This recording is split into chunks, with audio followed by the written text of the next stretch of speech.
Hello, everybody, and welcome to our podcast. I don't know what to call it yet. We still haven't had a name, but we're open to suggestions. Yeah. I am JB, and this is I'm Laren. we just saw in the newest episode of Strange New Worlds, Season 4, Episode 1, Valles Marineris, I think. Yeah, that sounds good. It's one of those fancy Latin name episodes, probably. I know. Strange New Valles Worlds. Marineris. So I'm saying it in my Spanish speaking voice. Yeah. That's just how it. That's Well, how it lives through my brain. To Latin, I guess. Yeah. But yeah, we have just saw it, and we're gonna share our thoughts on it. Okay, so you go first. What are just your initial thoughts of the episode? And yes, there will be spoilers. What is your initial thought in this episode? Yes. Okay. Initial thoughts. I thought it was good overall. I thought it was interesting. It was challenging in some interesting ways. There's a lot of new lore. I respect they were willing to go for it. There's some fun. It wasn't the most character-driven episode, but the character dynamics are still like fun and good and everything. It got a lot of the trailer shots and trailer lines kind of out of the way, which I think is good because it means the rest of the season will be a little bit more unpredictable. Of course, I would preface that to say I don't think shows should be too obsessed with unpredictability, but it helps sometimes to have some. I think it was an interesting grab bag of ideas that came together surprisingly well. It didn't feel overstuffed. Mm-hmm. Like some Star Trek episodes have so many things going on in them, they feel like a series of barely connected vignettes.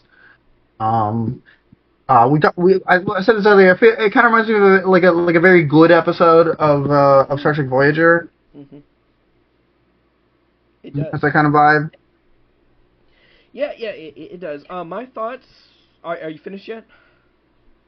Yeah. Go ahead. My thoughts are overall this is a good episode. I do like the episode. It's a strong episode. Yeah. It is better than I think most of the episodes in season 3. So we're off to a good start. Oh yes. This is already making me feel better. Yeah, this is better than almost every episode in season 3.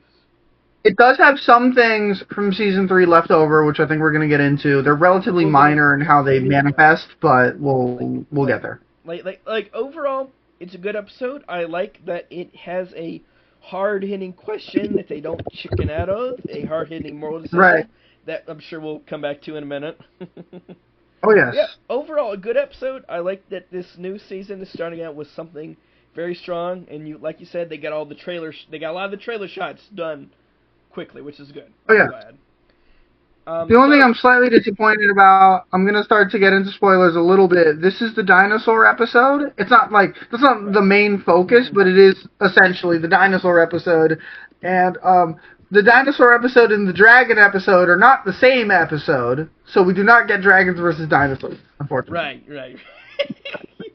Godzilla brained, huh? I can't help it. But yeah, okay. So let's talk about the spoilers of the episode. This episode is very interesting in how it addresses. First of all, we gotta talk about the dinosaur in the room. This is a very lore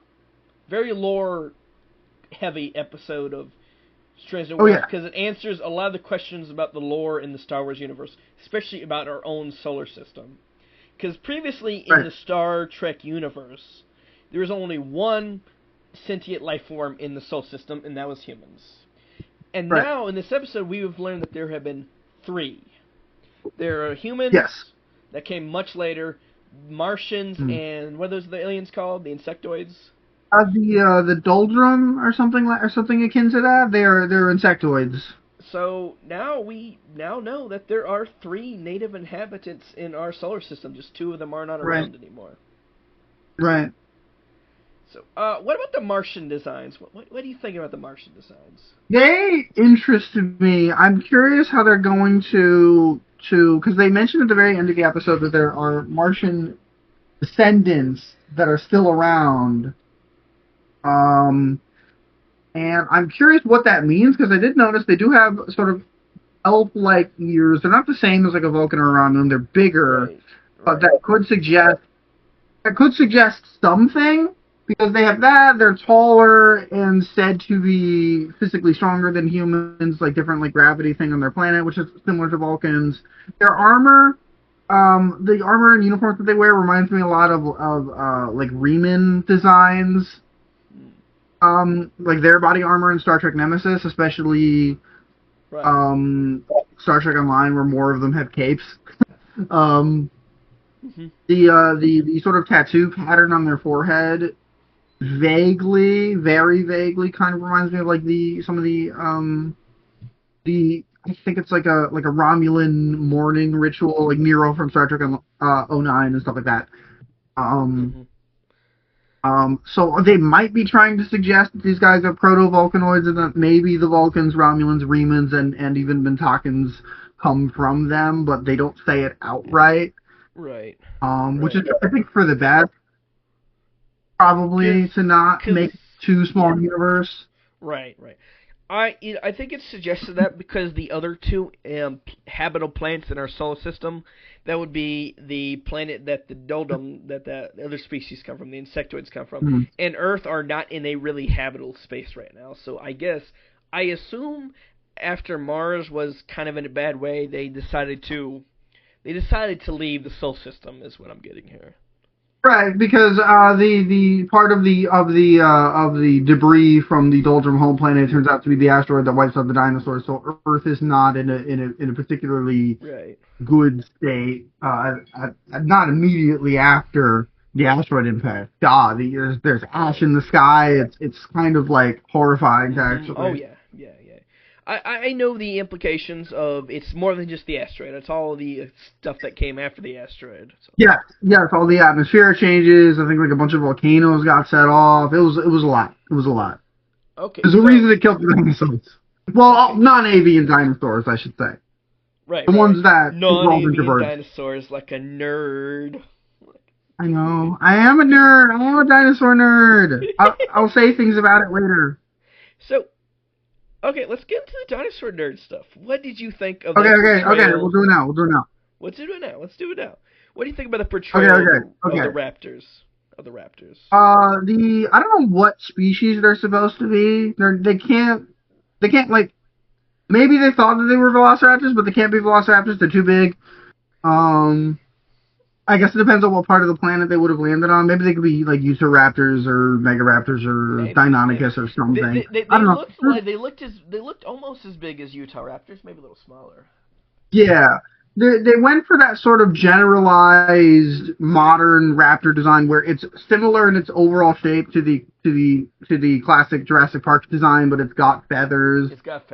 On most of its body. It looks pretty cool. It's probably not the most. It's definitely not the most accurate thing in the world, but it looks cool, and I'm okay with it. You know, I do almost wish they had done for a show. You know, Star Trek is a show that kind of touts itself on like presenting real science as best they can. It does feel a little bit pop culturized, a depiction of prehistoric Earth, and not that well researched. But it's not the worst thing ever. I'm not mad about that model of the Rex. I assume it's a Rex. I'm just going to go with it's a Rex. Yeah, it's a T-Rex. Yeah, because I know there are like so many species of the Rex thing, but I'm just going to say T-Rex. Yeah, there are plenty of other Tyrannosaurids, but that was clearly meant to be a Tyrannosaurus Rex. Right. It looks straight from a Jurassic Park movie. Oh yes, it's very similar to Jurassic Park. It's missing a few relatively more modern features. Like it doesn't have I don't think it has I think you can see its teeth when its mouth is closed. I don't think it has lips, as we understand it to have now. They do the big.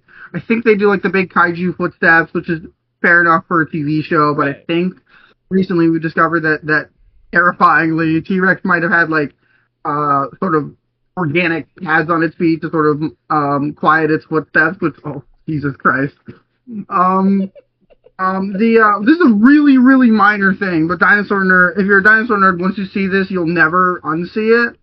on both the Raptors and the T-Rex, the wrists are going like the wrong way, like holding their hands like down like that. Like they couldn't physically do that. Their hands would be facing like inwards.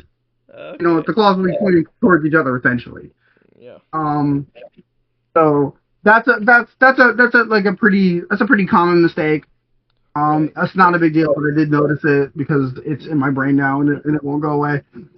They did state the ever famous 65 million years number for the extinction of the dinosaurs versus the emergence of humanity. I believe that is no longer accurate. It has been amended slightly that we now believe it was 66 million years ago, more precisely. I'm also I don't know the exact timing of like when different species were around. Like obviously Tyrannosaurus Rex was a late Cretaceous animal, but I don't know if Tyrannosaurus Rex was still around precisely, you know, like the day the asteroid hit and stuff like that. I'm not knowledgeable enough to critique that. And also, were Brontosauruses and Brachiosaurus around the same time as T-Rex? I want to know this. I have no idea. I don't know if Brachiosaurus or Brontosaurus specifically. I think Brachiosaurus was a Jurassic period species, if I'm not mistaken. Because I know the Jurassic period was like the big time for the Jurassic period was like the big time for the herbivore dinosaurs. Oh yes, that's when we got a lot of famous herbivorous dinosaurs evolved in the Jurassic era, like Stegosaurus, and I think Ankylosaurus might have been Cretaceous actually. But stuff like that. So I don't know if they're meant to. I don't know if they are Brachiosaurus or Brontosaurus specifically in the episode, or if Brachiosaurus or Brontosaurus would have coexisted with T-Rex, those exact species at least. But they are sauropods, and I think there would have been sauropods still around. Sauropods in the Cretaceous? Got it. I just want to make sure. Yeah, they're almost certainly pterosaurs still in the Cretaceous, so that's fine. I have no idea what species those are meant to be. We do not see them up close. No. They're relatively small, so I don't think they're one of the crazy big species of pterosaur like Quetzalcoatlus or something. Right. They're not one of the huge ones. No, God, like in that Walking with Dinosaurs documentary, which has the giant one. Yeah. That might have been Quetzalcoatlus. That thing was a monster. Like some of them were big enough to eat smaller dinosaurs.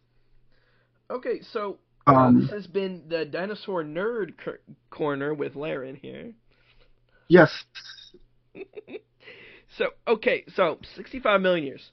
In terms of Star Trek lore, that is the farthest we have gone back in Star Trek lore, I believe. I believe so. I believe that's the farthest we've ever No, not quite.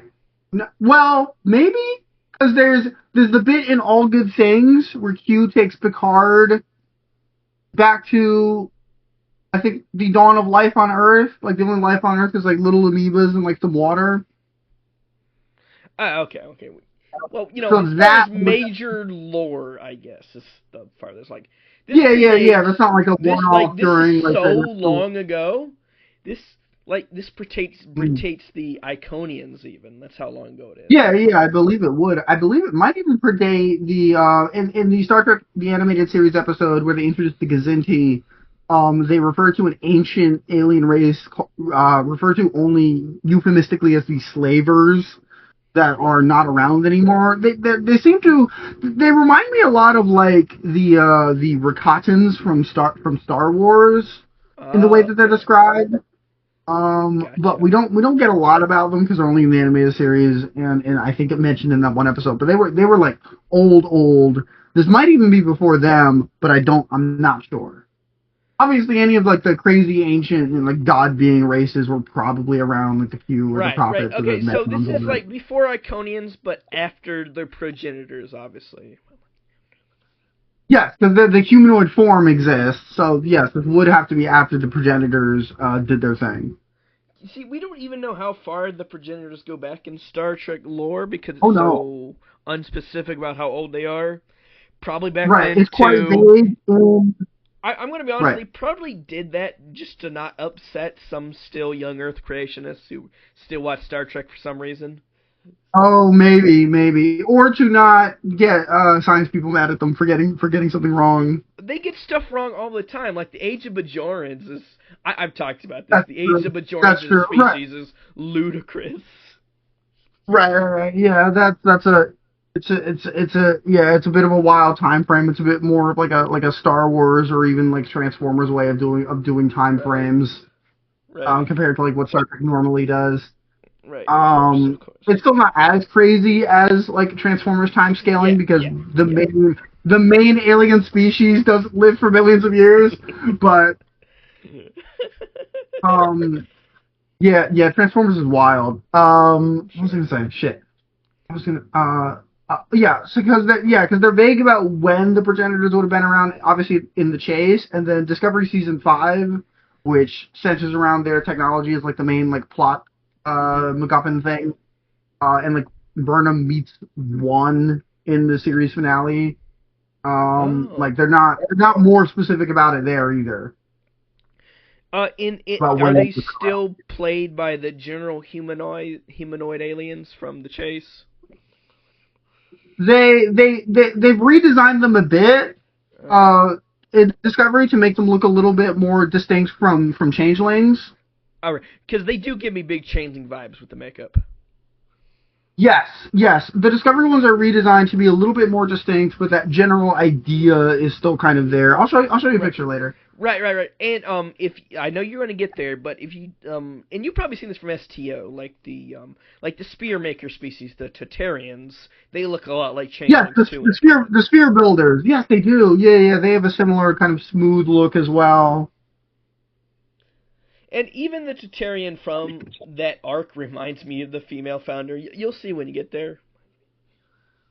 Interesting. Right, the like lead sphere builder. Okay, Right. interesting. Yeah, she really reminds Right, me. because I've only played Star Trek Online. I haven't gotten to the sphere builder arc of Enterprise yet. So like the like Tutarian character that I'm most familiar with, as on like an individual level, is like Noya's wife Clouda. I don't know who it might be the same character because Enterprise does not name her, so I have no idea. Oh yeah, maybe So that's it what. might be Maybe the she. same character. No, because Noya's whole thing is that his wife is gone. Well, time is relative when it comes to Time Wars, so I have no Right, but the idea. sphere builders are part of his temporal liberation front group, Right. which is around here would know. I honestly have no idea about the time scales, especially when you're dealing with temporal stuff, is always kind of weird. Oh yes, I hate temporal mechanics. That was a bad Irish accent. I Speaking apologize. of perfect segue. Okay, let's talk about the Ooh, big. Let's talk about the big planet destroying thing in the room here. So people who hate that the Prime ending. Director are going to be really mad. Yeah. So essentially, Pike realizes that they have to allow the destruction of the Doldrum homeworld in order to set in motion the events that will lead to the planet Mars being in the state that they understand it to be in, and the evolution of humanity. Right. Okay. Well, you see, it points out And that the only he doesn't know the thing about Mars or the thing about humans. All he knows is he doesn't know for sure. that He has a hunch about it. that planet. All he knows is that planet does not exist in our time, so he lets the super weapon go to Right. the planet. I don't think we get a specific name for it. I believe the Doldrum homeworld is simply referred to as like The on the fifth Enterprise planet. computer screen, the Sol 5. Right. It's referred to as the fifth planet, which in our modern day, the fifth planet is Jupiter. Right. Because if you notice, I will give them props for this. There's this big asteroid belt between Jupiter and Mars. That planet probably used to be in the Star Trek universe. Yes. They say that Spock says at the end of the episode that the debris formed in much of the modern day Right. asteroid belt. It's not far enough back in time that they could have connected it to. So I don't know if you know this. There is a long time. Okay, so Earth used to be like unrecognizable. Like it was Right. like hmm it practically looked like Mustafar if I remember correctly from Right. a documentary that I watched. Right. Until We like didn't go Planet that far 48. back. We didn't go that far back. Until a planetoid that we call, I believe, Theia crashed into it, and then they formed. It sort of formed into what we know as modern day Earth, and then parts of the debris from the collision coalesced into the moon, and that. Right. Mm-hmm. Yeah. Yeah. Gotcha. So, it's a very interesting decision they made. I applaud them for making such a move in the first episode. It is an interesting move that they made. I will say that. Basically, Pike putting the temporal prime directive put the temporal prime directive against the existence of a whole planet and a whole species, basically. Right. It's a it's an extremely big picture way of looking at things, which is very interesting to me. Arguably too big picture for some. Like me personally, I intellectually understand the necessity, but I don't like it, and it doesn't make me feel good. Well, in my thing, I think Pike doesn't feel good. That's the point. He doesn't feel good about what he does. Right. He doesn't, and he's not going to, and I don't think the rest of the crew is going to either, and I think they shouldn't, honestly. I hope this comes back. I hope this becomes maybe more of a recurring thing, unlike some of the other things that feel like they're going to be recurring things in the season that I'm less interested in. I'd be way more interested in, like, the guilt over this. I don't think this is coming back. I don't think so either, but I'd be more interested in it than some of the other plot elements that they've set up, which we can talk about later when we sort of go over like the sort of more minor bits and bobs of the episode. All right. So I like the decision what they did. I think it was the right decision. It's not a great decision, but it was the right decision. It is. What I will say for it is that it's a situation where it's a lot more reasonable. As reasonable as letting so many people die could ever be, which is, in this, than in, like, episodes of, like, The Next Generation, where a planet in the present day is in danger of being destroyed, and Picard's like, no, we can't do anything, while, Beverly and Data are begging him, like, dude, don't be fucking dick. You can't just let them die. I'll give it more leeway. I don't like when Picard does that in early TNG. But here, I'll give it more leeway because there are certain facts that Pike already knows that Picard would not know in this situation. Right. Picard is not blessed with the gift of future knowledge. Right. It's not. Those Prime Directive TNG episodes are not also time travel episodes. Right. This might be a first for Star Trek. Because we've never had, like, a temporal Prime Directive episode. Well, right? We have Prime Directive episodes.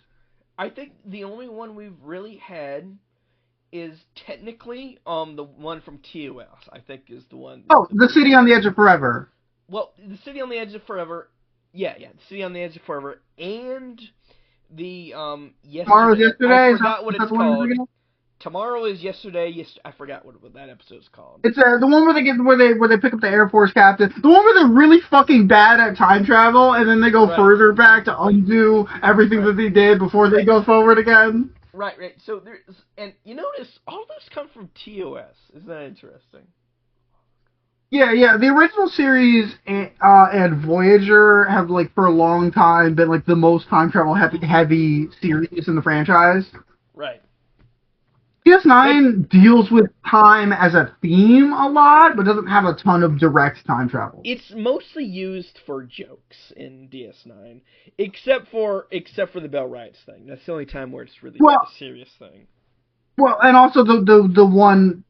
Now I know you have some disagreement over whether this was literal time travel or some kind of vision, but also like the one with Kira's mom. To me, the time travel's not really the point of that episode. It's a device to deliver the message.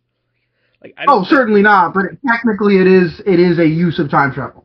I don't like. But yeah, I don't like time travel being that easy in Star Trek. I just had this rule about time travel being too easy, which is my problem which is why I have my problems with Enterprise about how he's just suddenly here. Right, that's fair. So my thing with that is, if we're talking, like, specifically the orb of time, it is a relatively easy mechanism to time travel mechanically, but, like, gaining access to it is a relatively is not easy. You have to be like in pretty good with the Vedic assembly to get to use it, I think. Well, which is why they don't use it. It seems like way too easy. Like the Klingon guy, Arvin, he used it like easily in that episode. I forgot that was how he went back. I thought he went back in time a different way, and then the Defiant crew used the requisition the orb of time so they could follow him back. Okay, that's kind of the orb of time. That's why they brought everybody back with them, because he used the orb of time on the ship. Oh, okay, that's crazy. Yeah. I don't mind. I don't mind. To me, like that is the way actual too convenient. That is like way fair. too convenient. How I would balance it is like, yes, the actual act of time traveling is as simple as opening the orb, but like gaining access to it is politically complicated. That's how I would balance it, and that's how I think, if I remember correctly, the opening parts of the episode with Kira's mom kind of deal with that. Right. But yeah. Usually time travel in DS9 is silly episodes like Little Green Men and Trials and Tribulations, but it deals with it's very heavily time as a theme is heavily entwined with the show. The nature of time, even though it's not literally packed with time travel episodes. Like that's the whole point of like the pilot MSN. For a series that is technically about time, they don't time travel a lot, which I think is for the best. Yes, exactly. So this is very, right. I assume you're glad they didn't do the dinosaur planet thing. That they didn't just have an alien planet where there just were dinosaurs. Right. A very TOS thing to do. I think that would have been fun, but it would have been very one note. It would have just been like, it would have been something that's like more acceptable in a show like TOS. But like, and even in TOS, I think some of the theme planets overstay their welcome a little bit. The gangster planet. Right. Okay, the gangster planet is amazing. I love a piece of the action. It's not like Gene Coon. That episode's not very good. The Roman Empire one? No, the Roman Empire one sucks. Because him and Gene Roddenberry co-wrote that episode. Okay, that makes sense. That a good writer and Roddenberry co-wrote an episode at the end result. That makes sense. It also explains why it's one of the few TOS episodes to include religion as a plot point, which Gene back then did not like to talk about. Right. It reminds me of like I feel like the two Genes on a TOS episode is like the same vibe as like when Berman and Braga write like an Enterprise episode together, like a 9 to 6A. Right. I mean, Gene Coon is probably a better writer than Brandon Braga, but Braga's like not bad, but like he doesn't seem to push back very much if you pair him with somebody who sucks. You see, my thing about Braga is he has to be paired with somebody good to work. If he's paired with somebody good, he can make some magic episodes. But if he's by himself or with someone who doesn't hold it back, that's the problem. Right. Because he needs somebody to hold him back. Right. That's how we get things like Genesis, which is an awful episode. Right. And Roddenberry, I think Roddenberry's trying to be anything deeper, like anything more involved than an ideas guy, didn't go very well. Yeah. Okay, so, also, let's get into the more minutiae in the episode about the things that they introduced in this episode. Okay. Right, okay, so the first thing we see is that the Enterprise seems to have been modified internally since Season 3. A lot more of these beeps and boops and glowing buttons from TOS are present in the set design. There seem to be extra, like, warning indicators of various ways that one might stress the ship that show up on people's screens where there are still screens.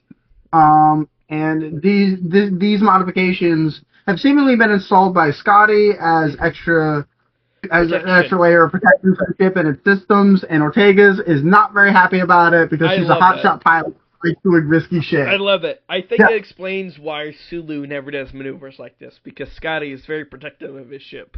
Right, Scotty is protective of the ship, and Sulu seems to respect that more than he is. Right. I love this rivalry we got going here. I hope this goes to like this season. I hope they had this rivalry about the engineer who's supposed to take care of the ship and the pilot who takes the ship to its limits.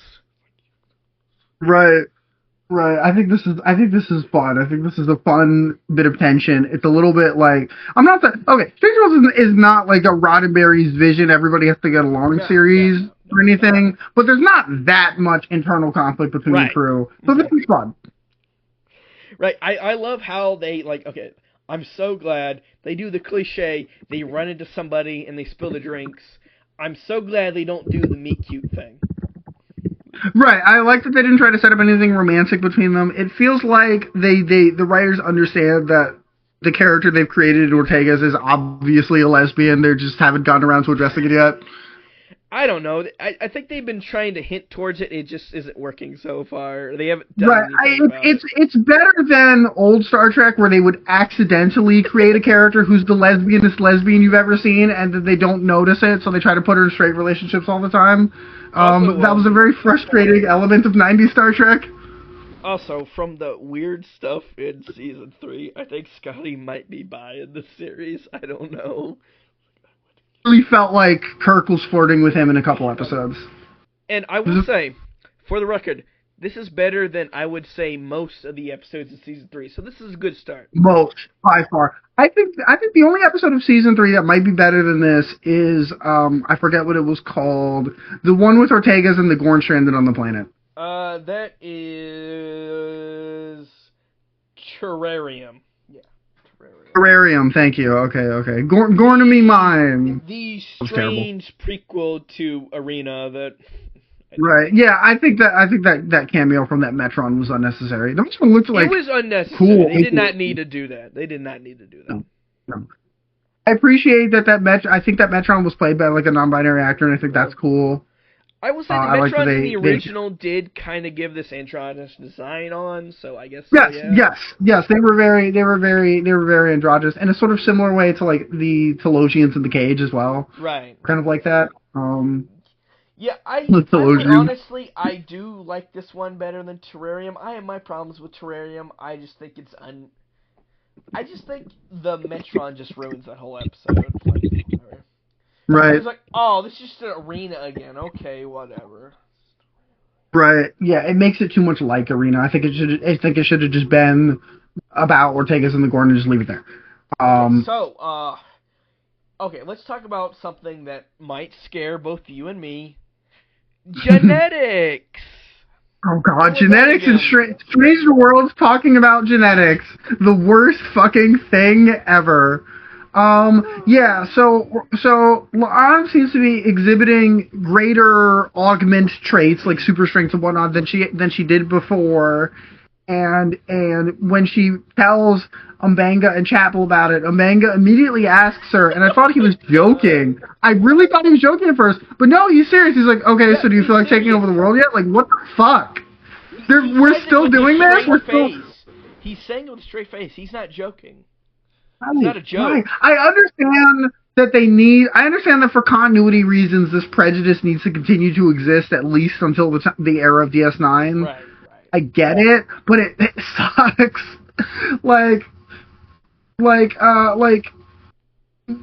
Chaploon calls it like the perfect warrior gene or whatever. I don't like it when this show talks about genetics. No. I don't want this to be more of a thing. I know you said your speculation is that what might happen is that La'an might become augmented enough, quote unquote, that Starfleet ends up kicking her out, which would be really hypocritical when they made an exception for Una after that trial. But Starfleet is hypocritical sometimes, like Starfleet the institution, right?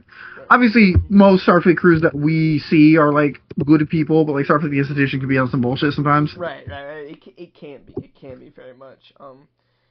I am worried that either she's going to die or she's going to be kicked out of Starfleet, or probably even worse, she might get absorbed into Section 31. Because strangely enough, they have a history of dealing with augments with British accents. They do. Are you referring to... No, the guy in the... I feel like you're referring to the Kelvin Timeline version of Khan, but also, like... Did Alok in Section 31 have a British accent? No, I'm talking about Bashir. Of wanting to recruit. Oh, yes. They wanted to recruit Bashir quite eagerly. And in the novels, they're very eager to recruit Serena Douglas as well, which allows the two of them to infiltrate Section 31. 31 seems to seek out people with augment abilities. Right. People who are more than that, people who are unique in some way that they can use, like when they recruit Emperor Giorgio Isn't it weird that the other person in Enterprise who is connected to 631 is the other person with the British accent? Oh yeah, Reed as well. Yeah.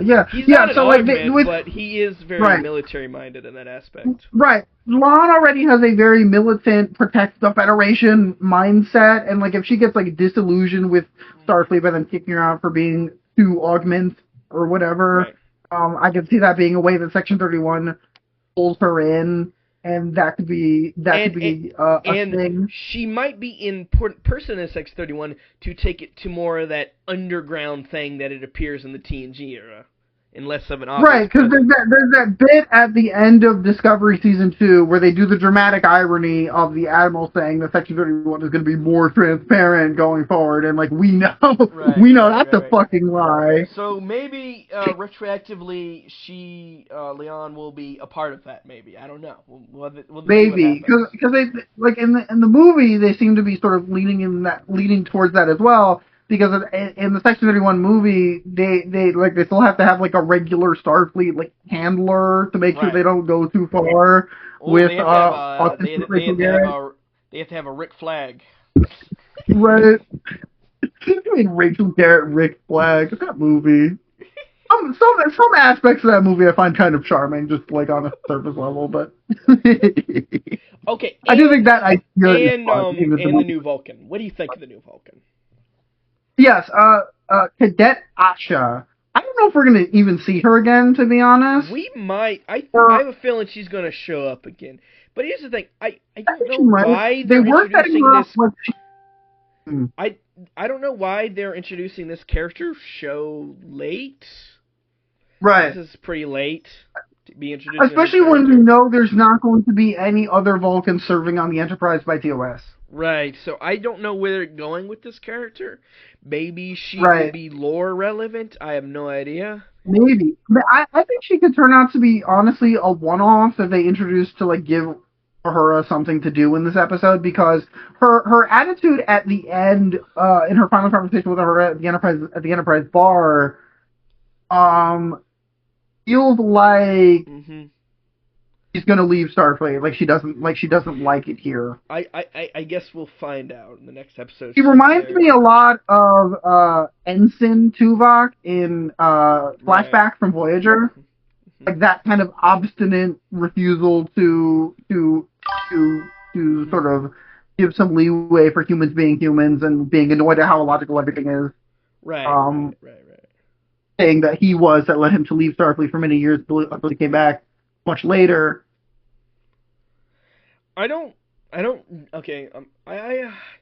Vulcans in this series have not been characterized we'll talk about her. Well.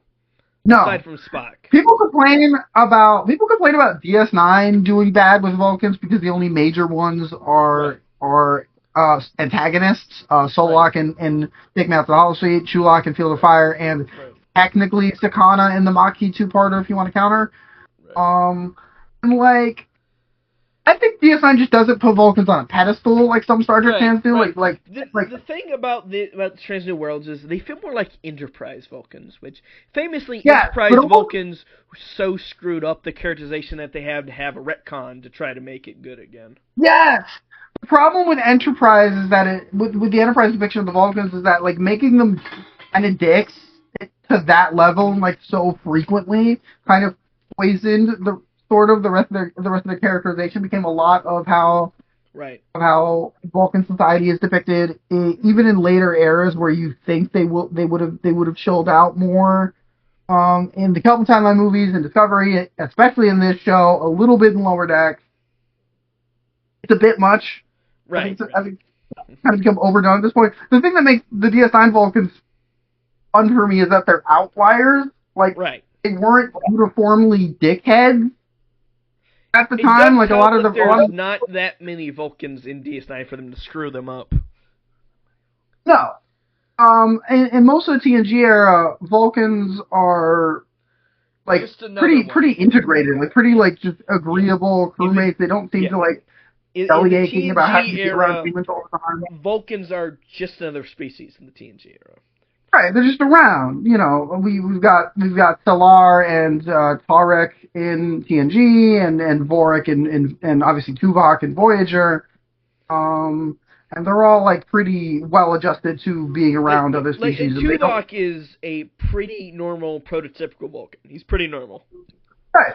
Right. The thing that they do in a lot of this 23rd century set material that seems to have been influenced by the century previous in Enterprise is the thing where where they keep introducing Vulcans that have clearly not been around other species very much. So they have the initial clash of everyone's so illogical and emotional. This is dumb. And, like, that just gets kind of exhausting to do that over and over and over again.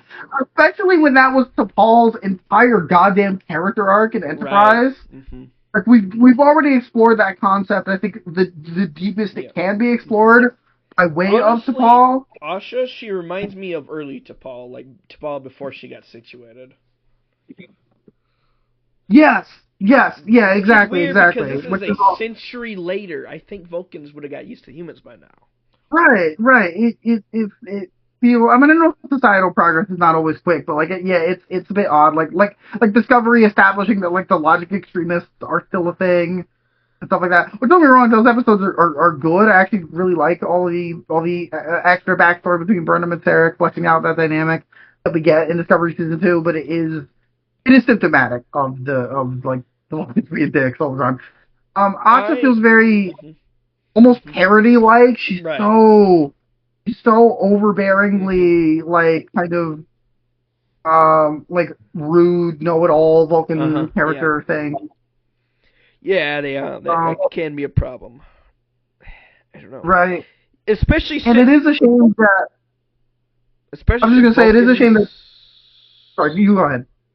Especially since Vulcans are one of the sacred species of Star Trek that you're not allowed to mess with or people get mad, like Vulcans and Klingons. Yeah. Vulcans are one of those species that are never going to have like a societal like character development like the Ferengi or the Cardassians, where they move out of the familiar archetype. Right. Klingons are another one. Mm-hmm. A lot of other species are a lot more flexible in how they're allowed to change over time. Again, the Ferengi and the Cardassians are probably some of the biggest ones. The Romulans, the Trill, and grow and change in relatively more subtle ways. Like in Discovery, like it would be in a weird roundabout way. Like Rey and Adira continuing to be together would be reassociation in a really weird hyper specific way because they're both connected through the same symbiont. And nobody has a problem with it, and that's obviously a lot different from rejoined in DS9, stuff like that. But a lot of the most famous species, especially the Vulcans and Klingons, are kind of frozen in their archetype, and like certain aspects of that archetype are not really allowed to be challenged in the same way that the cultural norms of other Star Trek species and even humanity in Star Trek at times have been challenged. Right. Okay, so you said you had some more. You said you had some behind the scenes stuff you wanted to share, or something like that. Oh yeah. A friend of ours in my Discord server posted an interview on Screen Rant. Okay. It looks like they talked to the cast and showrunners. I'm looking at this article for the first time.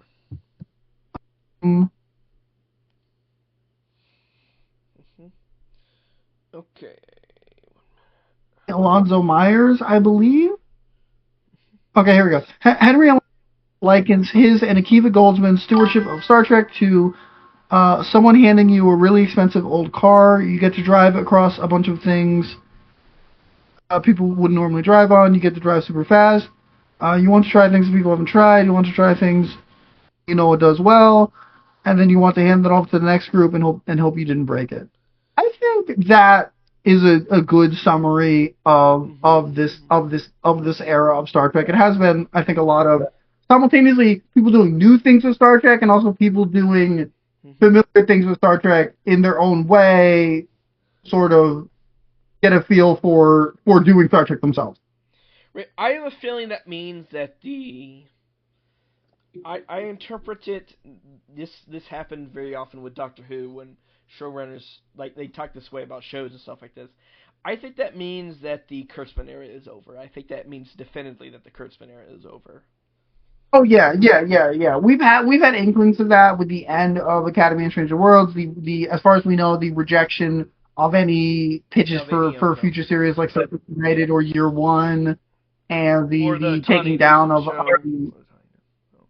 Yeah, that's a shame. That one would have been really unique. Sucks. You see, of all those, it's the one I would trust the most because I like Lower Decks. It's my favorite show. Yes, I really like her. And she wrote the Cisco tribute episode of Academy, which I know you have some issues with how the tone moves around, but I think it was pretty good. I have some problems with that one. That's fair. What was I gonna say? Yeah, and then they've been auctioning off a lot of costumes and props from Discovery. They took down the sets for Stranger Worlds and Academy. Right. It's sad, really. Yeah. I did bid on some items, but they went way too much over what I was willing to pay for them. This is fair. I have another quote here. In terms of selecting which episodes to make, Goldman explains, I think that we've always tried to pick and choose in a way that serves the storytelling. The Casablanca idea, the noir idea, serves as an Una exploration of self. I think fundamentally, once we pick a thing, we're always at risk of going too far because that's what we're trying to do.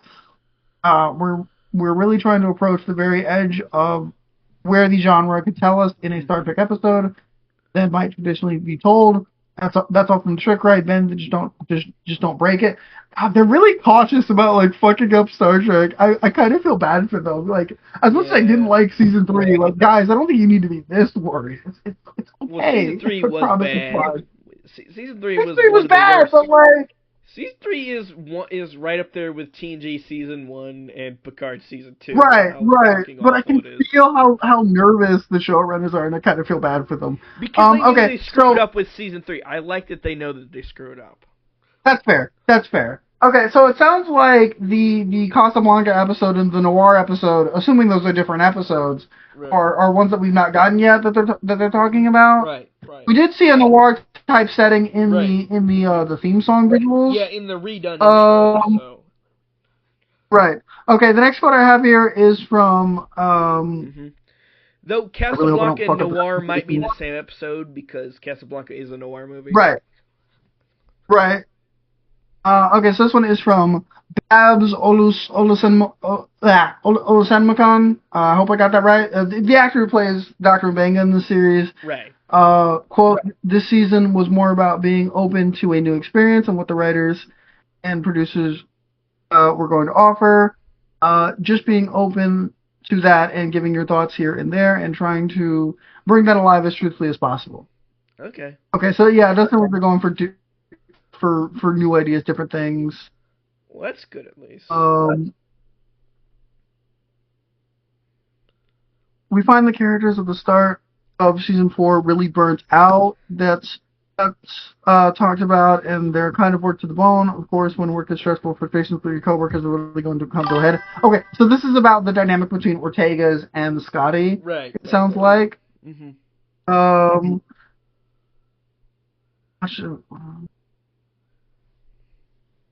Martin was wonderful. He is truly the best, Scotty. I love Jenny. Whoa, Duhan is still in the lead for me. Unless he pulls something out truly great these last 2 seasons, Duhan is still in my so right.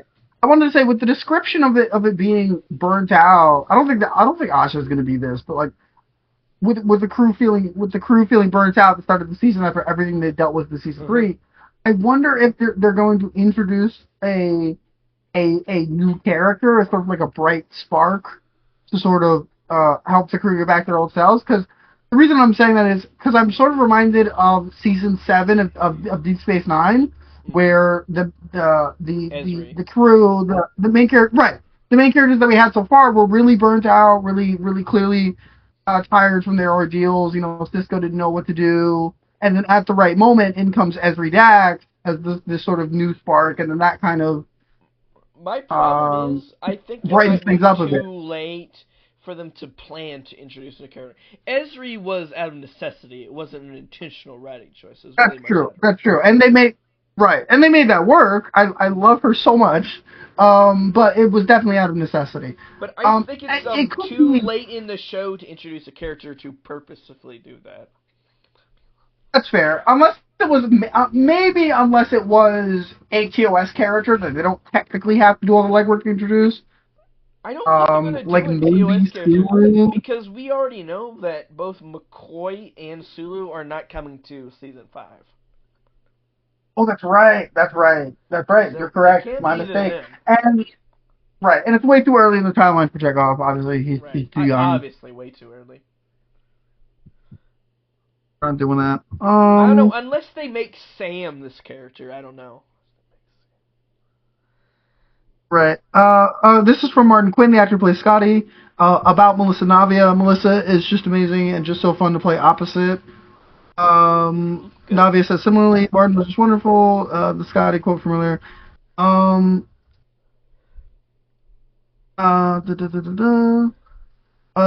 Seeing him play those comedic elements and getting to bounce off of him was just very easy. So it looks like they're working very well together behind the scenes, making this rivalry come to life. It sounds like they're having a very good time. So far, they do sound like they work much better than the TOS cast did. One thing I've noticed, because when Stranger World was first coming out, I did listen to like a handful of podcast interviews with some of the actors for this show. Like I think Melissa Navia was on, I want to say the Sci-Fi Sisters. And it does sound like the actors of this show, like in many Star Trek shows previous, are pretty good friends with each other, and everybody gets along very well. Right. And I'm happy for them in that regard. Okay, I suppose the rivalry probably should have been expected. These are two characters with egos in different kinds of ways, and of course they were going to butt heads at some point. Now that I think of it, I'm surprised actually before now it hasn't come to a head.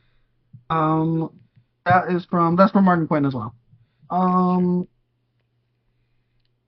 Okay, this is a headline. Quote, Stranger World Season 4 dials back on love stories in space. Thank fucking God. Thank God. Wait.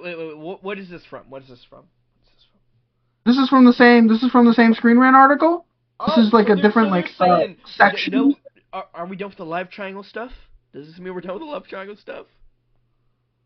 Okay, so this is about what we were talking about with the La'an arc. I'm going to do this first because this was actually above that. Okay. This is what Christina Chong said about it. With the Vulcan transformation, she thinks that her augmented DNA has been activated, and so in season 4, she's dealing with all of that. Okay. The anger, the paranoia, and ultimately it culminates in a journey of self-acceptance down the line. Okay, so it sounds like this is going to be a positive character development thing, not a way to care. We'll see. That's good. I'm okay with that. So this is from Jess Bush, who plays Chapel. This is regarding her character. Love is still very present for her in the season. It's just examining love in a different way, and it's more about her having to decide or confront how she wants to be loved and how she wants to love and what might be standing in the way of those things for her in her personal development, and having to cross some pretty vulnerable thresholds in that way, and deciding to commit to people and allow people to commit to her, and the fear that might be associated with that. So yeah, it's still very much deep love to her, or her, it's just a different flavor. So it sounds like it's going to be a lot more focused on Chapel specifically, like actually her as a person, like we got in season 1, instead of turning her into a fucking prop for Spock, which is definitely an improvement. Hopefully, my one wish, no Corby. Please no Corby this season. Please. So it says that, I don't want to see fucking Roger Corby again. I do not need that much backstory for crazy robot man. Yeah.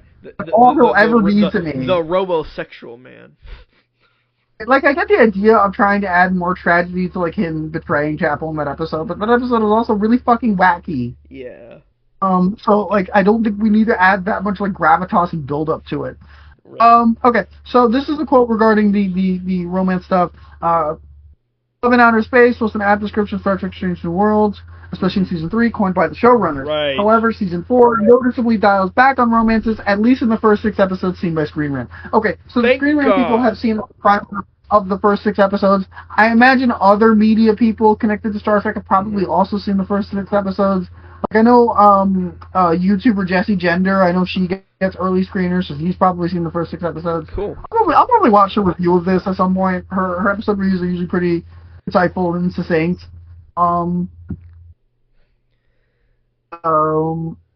Let's see. Goldsman.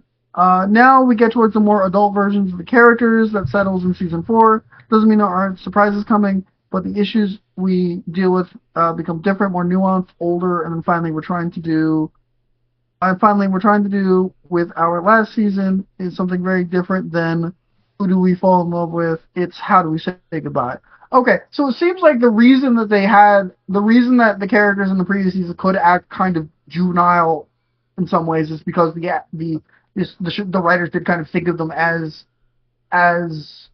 younger, which they are, but in a different way than I think you or I would conceive of that. Because to us, these are still adults, even if they're not the fully formed. If they're not, they're younger than they are in TOS. But it seems like the writers may have thought of them as sort of not quite adults yet up until this point, which I don't agree with. But at least it helps me understand why the show has been written that way up to this point. Okay, so I'm also looking at this different article about how the cast are talking about how, it is July. They're talking about how Star Trek is very much an American institution. It's very baked into, like, America, despite it, like, being, like, globally in franchise, how it's, like, very American at its core still. Right. It tries to gesture towards internationality and whatnot. Obviously, that's kind of what the Federation is. But Earth is usually a stand-in for the United States. And the Federation as a whole is sometimes a stand-in for the United States, right, despite its United Nations-esque function. And yeah, Star Trek tends to have a very American perspective. A lot of the commentary tends to be about factors. Oh no! Okay. Society.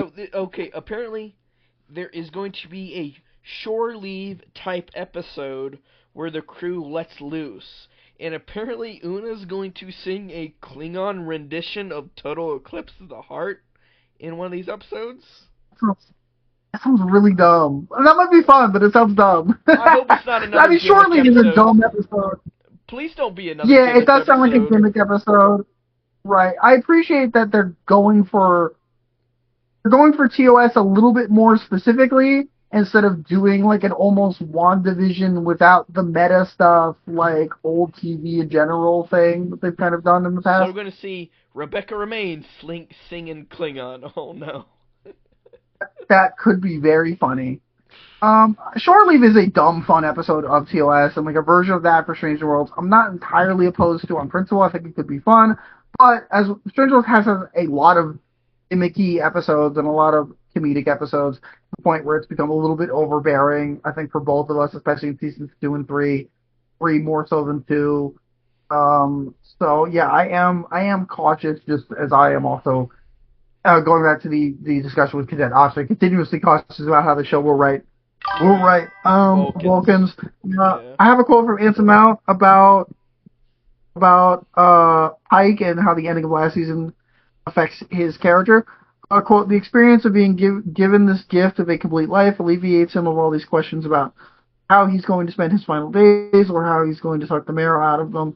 So he has to start thinking about his decisions in terms of how he spends that time, how that is affecting the people around him. This whole time he's been relearning the lesson of the journey is the destination. But is it really a complete journey without an ending? So it sounds like what he's describing is that not only Pike's certainty about his future, that he will end up in the beep chair, gives him a certain sense of certainty about his life, but also he experienced a version of a complete life where that doesn't happen to him with the vision that Battelle gave him in the season 3 finale. And that has also given him a degree of closure, and now he's kind of figuring out what to do in the meantime. Which I think is interesting. As much as I didn't love the sappy marriage vision at the end of Strange World season 3, I appreciate that they're trying to eke some value out of it. Mm-hmm. Right. Hold on. Years, Pike has been aware of his tragic future in which he's destined to be disfigured and confined to a wheelchair. I don't agree with. I've never agreed with the characterization of the beep chair as a wheelchair. Like I get it because it's right. It's supposed to be a metaphor. Metaphor. The beep chair is more like an iron lung to me. Right. Because some people have pointed out that if we treat the beep chair as essentially a wheelchair, then treating it as this horrifying, awful thing is kind of ableist and gross. Yeah. Which is why, especially because of the way it functions for Pike, I interpret it more as like an iron lung, something that is a level of becoming disabled that is worth being, worth having like that kind of negative feelings about. Right. Versus something, a relatively mundane form of disability like a wheelchair, where treating it as that much horror is kind of gross. Okay. Mm-hmm. Anything more quote, however... Mm-hmm. Go ahead. What was that? Sorry. Yeah, okay. Quote, however, Mount pushes back on the idea that Pike is facing a doomsday clock because he doesn't, this is a quote from Anson Mount, he doesn't die in his future. Continuing from Anson Mount, that's one of the more interesting things about playing this role, is that when I get this question, people keep referring to his quote, death. Oh, okay. So Anson Mount is aware of this. He says, what does that say about our attitude towards differently abled people in this country? It's very revealing. That people refer to Pike being confined to the beach chairs essentially as death. That's interesting. I really appreciate... I have my problems with Anson Mount, his apparent dynasty tendencies, but I appreciate him being aware of that. I think it's a very interesting thing to be conscious about while playing the role of the character of Captain Pike. I appreciate that a lot, and I hope that the writers and showrunners are also thinking about it in that way a little bit more than maybe they were in Discovery Season 2 and Stranger World Season 1, where it was presented in a pretty definitively like horror-y light. Again, I respect him. I respect him pointing out the ableism that surrounds the conversation of the beach chair. Right. I quite like that. Quote, the bigger questions Pike faces are more existential, not just for himself. He has to start contending with the idea that maybe he's holding on to something is starting to affect the journeys of the people around him. He has so much love for his bridge crew and the people around him, his family, that he really has to ask himself is what he's doing by continuing in the chair is selfish. Okay, so it sounds like... so this is something we didn't talk about. Right. In the episode, in the season premiere, there is Admiral Robert April shows up to offer Pike a promotion to the rank of Commodore. At the very least, he's being considered for it.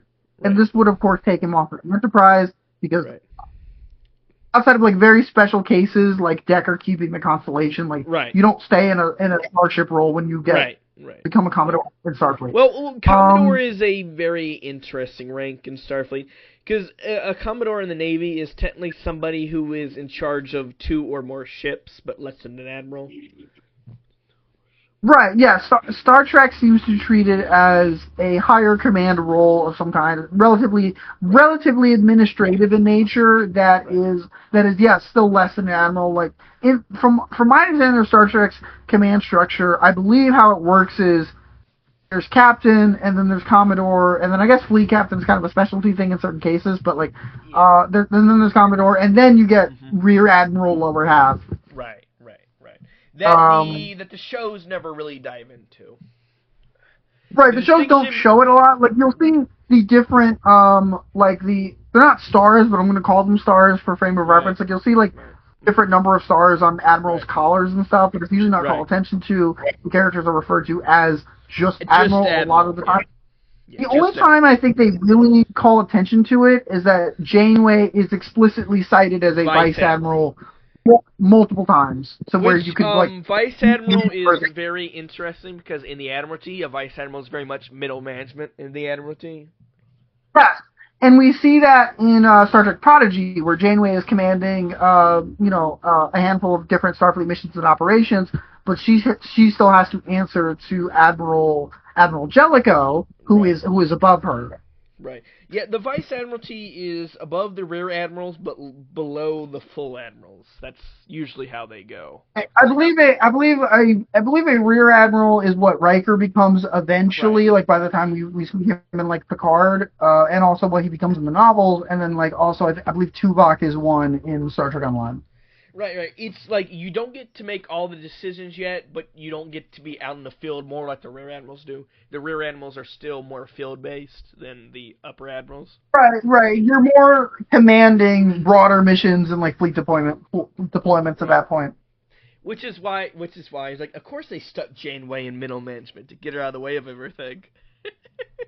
Yes. I have talked to us before. I believe that Janeway, like, yes, they promoted everyone on Voyager as like a reward for getting home, but I believe Janeway specifically, they read the logs, realized, oh my god, she's one of the craziest loose cannons we've ever seen, and kicked her upstairs. Okay, so anything else more from that article you want to share?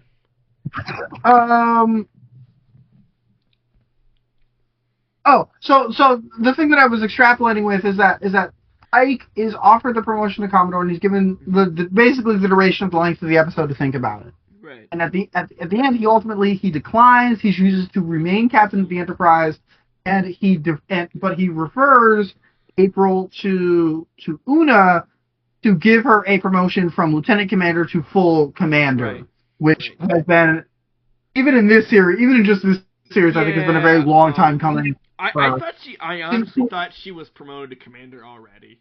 Like I honestly. Yeah, I assumed she was a full commander right when she had been introduced, right when the Rebecca Remain version of her had been introduced in Discovery Season 2, and in The Cage with the Majel Barrett version. I always assumed she was always a commander.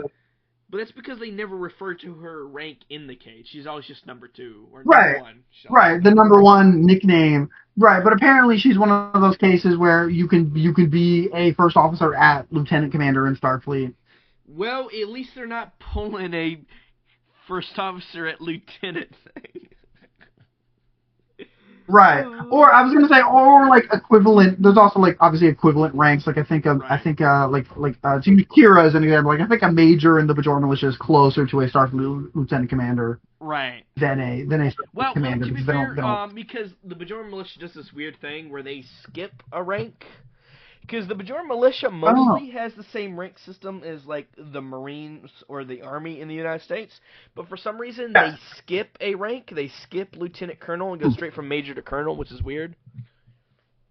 She might, maybe, I think in beta canon they established that there is a lieutenant colonel rank, because Kira is her colonel. When they start calling her colonel, that's treated as equivalent to a Starfleet commander when she has to take on a Starfleet uniform to go to Cardassia. But then she's still referred to as colonel when she is made the commanding officer of DS9 in the finale and then in Lower Decks.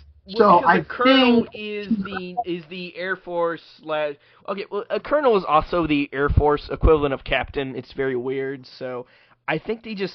Yeah. I think in main continuity, the Bajoran system just skips Lieutenant Colonel altogether, at least in Alpha Canon. Right. In Beta Canon, I think the idea may have been that in most of Season 7, Kira is actually a Lieutenant Colonel and then is promoted to a full Colonel at the end of the series. Okay. Anyways, anything else from the article? Essentially equivalent to a captain. Right. So the point I was trying to get to, is that the quote from Anson Mount about Pike starting to season 4 being about Pike asking himself if he's holding on to the central chair of the Enterprise too much and not moving and not letting not only not moving on himself but not letting the people around him move on because he wants to be around them. Him refusing the promotion to Commodore seems to bear that out, or seems to lean towards that idea that we're likely going to be explored further. It reminds me of Riker continually refusing promotions to captain in TNG because he wants to be Picard's successor in command of the Enterprise D. What's funny is the ship he would have been promoted to captain of was one of the ships that got destroyed in Wolf 359. Yeah, it's kind of like dark foreshadowing there. Interesting. I believe the one he eventually commanded, the USS Titan from the novels and then eventually Lower Decks, I believe they held like a contest or something regarding the design of it. I if I'm not mistaken. And That's cool. I don't know exactly who made it. I'll have to look that up. But God, I love the Luna class. The Luna class is awesome. Okay. Okay. So the article then moves on to the bit where they speak to Rebecca Romaine. Right. Quote, Rebecca Romaine is positively giddy that Lieutenant Commander Unishin Riley is leading more away missions in Season 4, a beloved legacy character from the original Star Trek pilot in 1965, when number 1 was played by Majel Barrett Roddenberry. Una has received a full name, a compelling backstory, and was court-martialed. When she revealed to Starfleet she is a genetically engineered Illyrian. This is from Rebecca Romaine now. I think she spent too much time hiding who she really was, Romaine says about Una's new attitude in Season 4, and then cleared after a tribunal in Ad Astra Prospera, getting to see this completely different, confident, freer Una who requests more time on planet and wants to take more of a leadership role. It's just the side of Una watching her spread her wings. This is something I really like them doing because I think you'll agree with me. I think she was very underused in Season 3. It felt like they dealt, like, and even in like most of Season 2, it felt like they dealt with her augment situation and then just kind of pushed her to the side like, okay, you're done, your character development finished. I like that they're giving her more to do. I like that they're pulling her out of the background that she had faded into. Right. I am glad that Spock is not a big player in this episode. Yes, I appreciate that this is not the Spock show. When Stranger World started in Season 1, I was really positive on the idea of like a Spock hijinks episode per season. Like that was one of the show's gimmicks that I thought was fun and entertaining. Like the body swap between him and T'Pring was a really fun episode. Right. The one where he gets turned human and then his mom has to help him deal with the in-laws and stuff was fun. Tropey but fun, you know. It was back when Stranger World doing tropey shit was cute as well, and not like cloying and. But like, then, like in annoying. Season 3, we have so many Spock hijinks stuff. Right, they overdo the fuck out of it. Like we had the Q episode in Season 3, which. Right, the Trelane episode, and it's right after Hegemony Part 2, and we're right back into the Spock love life bullshit, and I don't care. Yeah, like aside from the.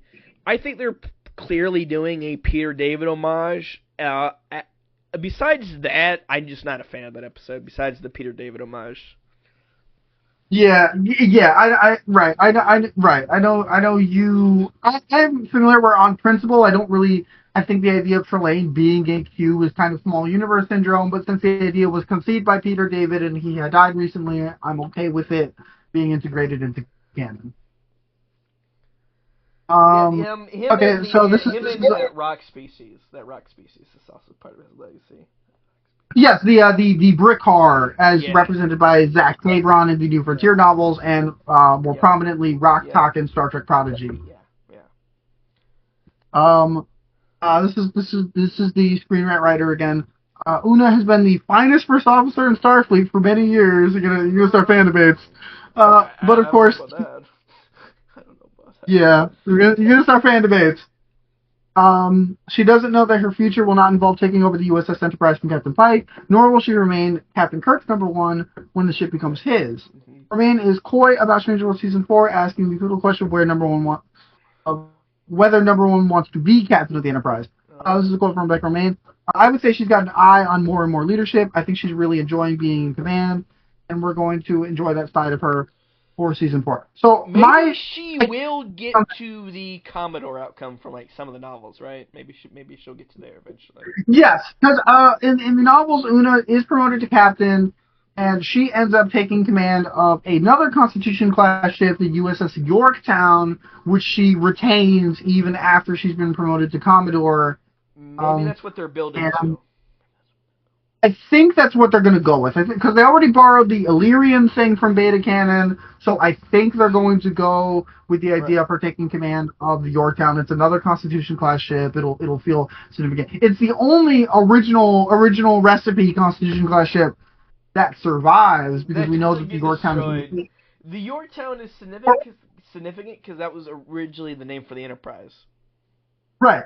Well, what I was going to say is, not only does it not get destroyed, which, yes, a lot of the Constitution-class ships get destroyed in TOS. Like, that's something they make a point out of that in this one episode of the fan series Star Trek Continues, but I'm not going to get into that right now. But it also doesn't get refitted. Right. it's preserved as an original style Constitution in the Fleet Museum in Picard season 3. Of course. And the Enterprise A is also there, so it's literally the juxtaposition against the refit, and the refit Constitution is right there. So it's a very unique ship. Right. There's a novel, a TNG novel that is confusingly also called Crossover, nothing to do with the DS9 Mirror Universe episode, where Spock gets in trouble and Scotty goes to the Fleet Museum and activates the Yorktown and steals it to try to go help him. Right. Okay. I listened to the audiobook for it years ago. It's fun. Okay. Sorry.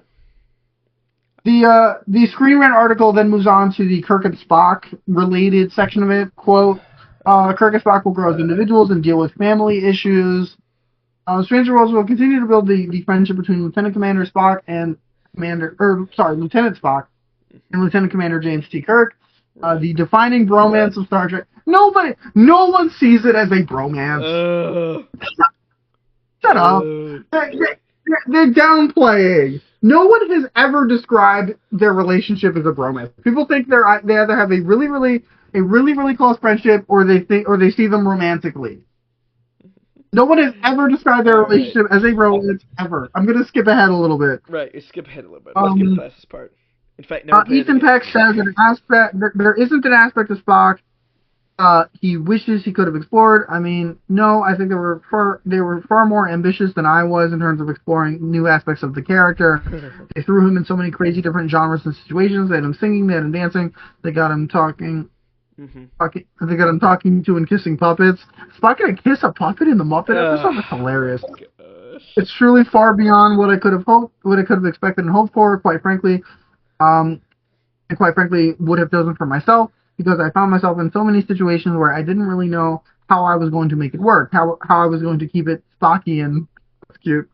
And they really trusted me with so much, and I was really flattered by that. And having done it all, I'm very proud and satisfied, and was so privileged to have done it. Well, I'm glad he's getting a positive experience about it. I personally kind of disagree about them taking Spock in new directions. I think they've been beating us over the head with the same Spock subject matter that we've seen before a million times. But, whatever. This is from Paul Wesley. He loves that episode where Kirk ended up inadvertently killing all those people that who were on the scavenger ship, and he was wrestling with his decisions. Right. I would agree with Paul Wesley. I think that was one of the best episodes of season 3. That was one of the only good ones. Right. When asked whether there are aspects of Pike's style as captain that Kirk is filing away for further use, Wesley muses, I remember the Pike speech to Kirk afterward, where he talks about how decisions like those are his responsibility. He's going to have to accept the choices that he's made. I think Pike is very much someone Kirk really looks up to. I think Kirk is nowhere near close to being ready for the chair. Given that this is only season 4, and we're probably not going to see Kirk the Enterprise until the very last episode of season 5, and even then it might be after a time skip or something, I would agree with that appraisal. He's kind of still getting his legs as a first officer at this point, let alone having to be a captain. We saw him visibly struggling trying to bring together his future team, with I think it was Spock, Scotty, or her on Chapel in the episode that we're just talking about. So yeah, I think it's a smart insight for the actor to have. Okay. What's so compelling about watching the series, in my opinion, is that you get to watch the evolution of these characters becoming who they are.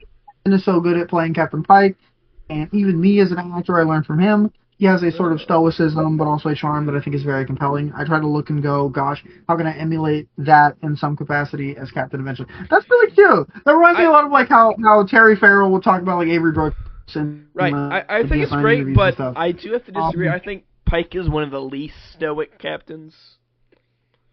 Yeah, he can be relatively stoic, but he's relatively more emotional. Than definitely the most crew is my family captains. I think even more than Cisco sometimes. Interesting. Would you say more than Janeway? Because Janeway is really mama bear about her. Probably not as much as Janeway, but that was a very different situation. That's true. Right, and then like Burnham very much grows into seeing the crew as her family. Like that's part of her whole arc over the first 4 seasons of Discovery before she's sort of settled as a captain in season 5. All right, so what's the rest? So give us the cliff notes, the rest of the article. What's the rest of the article? Right. I'm sorry, I realize this is going long. It previously been revealed that Kirk's young son David Marcus will appear in Stranger World season 4. I didn't know that. What? Oh no! David will force James to face the choice to be an absentee father. What? I think we will understand more about Spock's family. To a great degree as we get into season 4 and 5. That's the Spock quote. That's not related. Okay, here we go. This is from Paul Wesley. I think it's a huge choice that he has to make. He has to decide between his career and being a good father. And unfortunately, sometimes you choose careers where you cannot be present. And I think that is deeply painful for him. Okay. But he has this mission. Right. I think he has a higher calling that he feels he needs to be there for his crew and for the ship and for the mission. Oh. And so we get to see some more of that actually in season 4 and 5. And it's a critical part of Kirk's development. Okay, so I'm not against seeing like little kid David in the show. I'm not against that idea. I think what we're going to get is essentially the episode where, like, the episode of TNG where Kalar comes onto the Enterprise with young Alexander. I think we're going to get, like, that without the murder, kind of. Well, yeah, Carol Marcus is still alive by Wrath of Khan. She can't get murdered by somebody. Right, exactly. And as far as I know, despite his long enmity with the Klingons as a whole, I don't think Kirk has any specific beef with House Duress. No, I don't think so. No. Although it wouldn't surprise me either. But anyway, like, it seems like they're trying to... So my sort of issue with this, to start, is in Wrath of Khan, the decision... Like, yes, Kirk is an absentee father, but the decision was presented as largely Carol's choice. Right, and another thing is, he acts like he doesn't even know about David in Wrath of Khan. He doesn't recognize him initially. He knows about David, but he doesn't recognize him originally. He didn't keep up with him. He didn't really keep in touch. Which that I think is Kirk's failing more than not physically being in his life, because that was Carol's choice, and he respected us. What he says, I didn't come on and I stayed away. I don't know about giving the choice of Kirk purposely being an absentee father. I don't know about that. Yeah, I don't know if I like the idea of presenting it as him actively choosing his career, because that does paint him in an even more negative light. Right. Wrath of Khan did. Before in Wrath of Khan, the choice was really not his to begin with. So. Right. And in 1982, it was really progressive. Right. To treat the woman's choice as the final choice, and as putting the weight on Carol's wants and needs. And now we're kind of going backward and centering the band's feelings. Episode doesn't make Kirk look like a douchebag.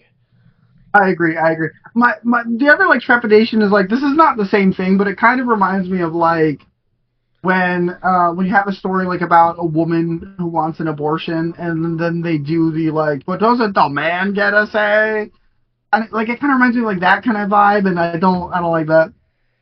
Okay, so, is there anything else? As for Spock's complicated family life, Peck is tight-lipped about whether the Vulcan Science Officer's family members, including his half-brother Sybok, in Season 1, will appear in Season 4. Quote, I think that we will understand more about Spock's idea of family to a great degree as we get into Season 4 and 5. Okay, they put that quote in like a weird place in the middle of the Kirk stuff earlier. But anyway... So, Sybok's not coming back, is what I'm getting. No, they said he wouldn't answer definitively about it. That answer about like, he will know what it means to have family, which I assume is going to be talking about his relationship with the crew and not about his brother. I don't expect Sybok to be back. I don't expect that tease to actually go. Understand more about Spock's idea of family is the phrasing that they. Right. I hope that the Sybok gives me the idea that Sybok's not going to come back. That Angel and Sybok are not going to come back. That is really unfortunate, because I really, really like Angel, and I think they set up an interesting new route for Sybok to do something other than just exist within the confines of Star Trek V. Because the way they talk about how he gets a different idea of family, it's going to be, my family is what you different idea, not a different idea. Understand more of what his idea of family is. Right, which leads me to it's going to be like, oh, my family is the crew type thing, with they done Star Trek a million times. It's like, oh. Yeah, they might do that. Season 4 will have a special focus on characters like Lon and Ortegas, who don't go on to join Kirk's Enterprise crew in the original series. That's good. And while the crew members that will stick with Kirk have many steps to take before they become the versions fans know in TR. Okay, so one issue I have with the show overall is, are you familiar with the concept of a surf Dracula? SERF surf. I have heard of that, yes. I have heard of that. Okay, so basically, especially when it comes to superhero adaptations, which this is different from, but this is like why I have this feeling. I'm a little bit tired of stories about iconic characters building into the versions of them that we already know. Right. That's happened. Love this show having this attitude. That's happened a lot recently. That's my main complaint with recent James Bond movies. Is they're more about him becoming James Bond than actually being James Bond, which is annoying. My complaint with the way I disagree on how I interpret the movies, having watched them, but like the creators behind the MCU Spider-Man films, the home trilogy specifically, have said that like all three movies like are his journey to like properly becoming Spider-Man. Like he's not properly Spider-Man until the end of No Way Home, which I don't agree with that interpretation of those movies. Like yes, he's figuring stuff out, but he is fucking Spider-Man. Like he's already there. The whole trilogy as an origin story is silly to me, and I don't like it. I am glad that the Fantastic Four just jumped ahead. Let's not do that anymore. I agree. The reason that people call it Surf Dracula is because of the idea of like doing a story about how Dracula got his castle and yada yada yada. Right. Him rising from being does that, but I'm not going to get into that here. Castlevania would be a lot to get into. It is. To be fair, I guess doing that kind of thing, that kind of storytelling and that kind of storytelling mindset is a little bit inevitable with a show like Stranger Worlds. But it's just something I'm a little bit... Yeah. Right. A specific prequel, like not just a prequel in the sense that Enterprise was a prequel in terms of taking place chronologically earlier in the universe. Specific characters. Yes, a prequel about specific characters that we know.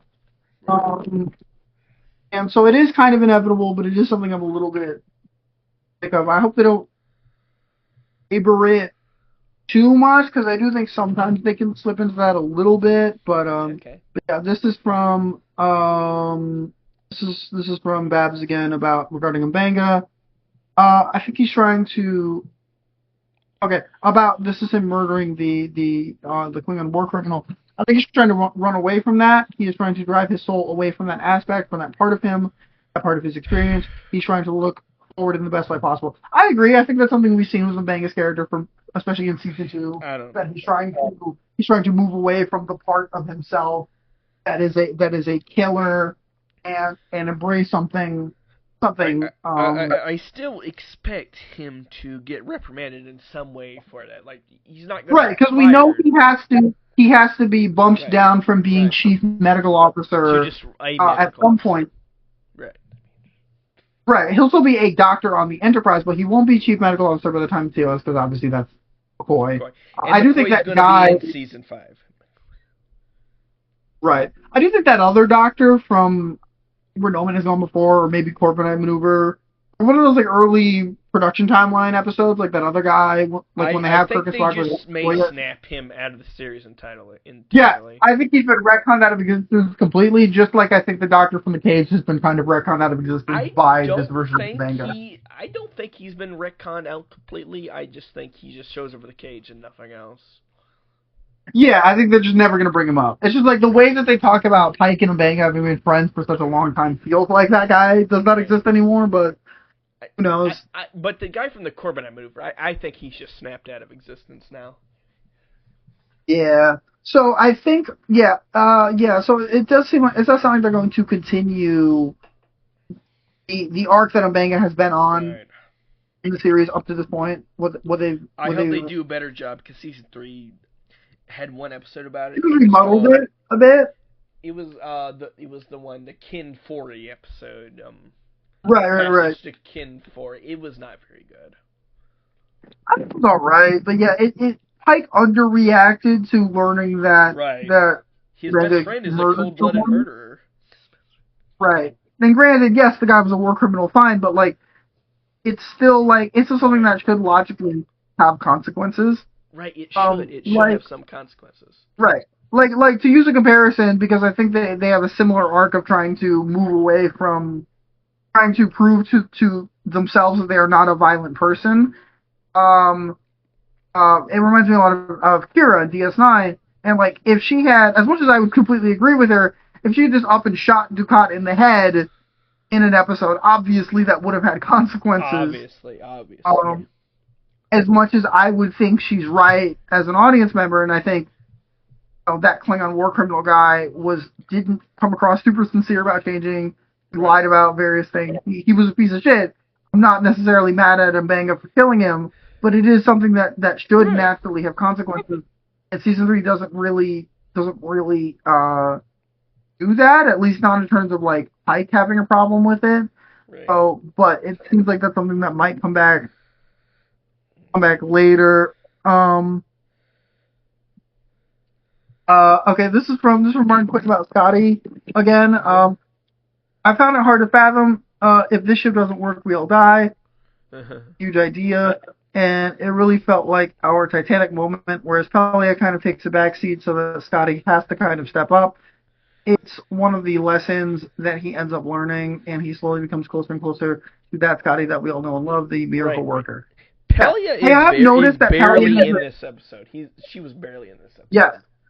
Yes, I have noticed that she has been fading from the show, and they've been putting more emphasis on Scotty, which I think makes sense. I like this version of Scotty. I like that they've been building him up. Pike introduced Scotty as the engineer.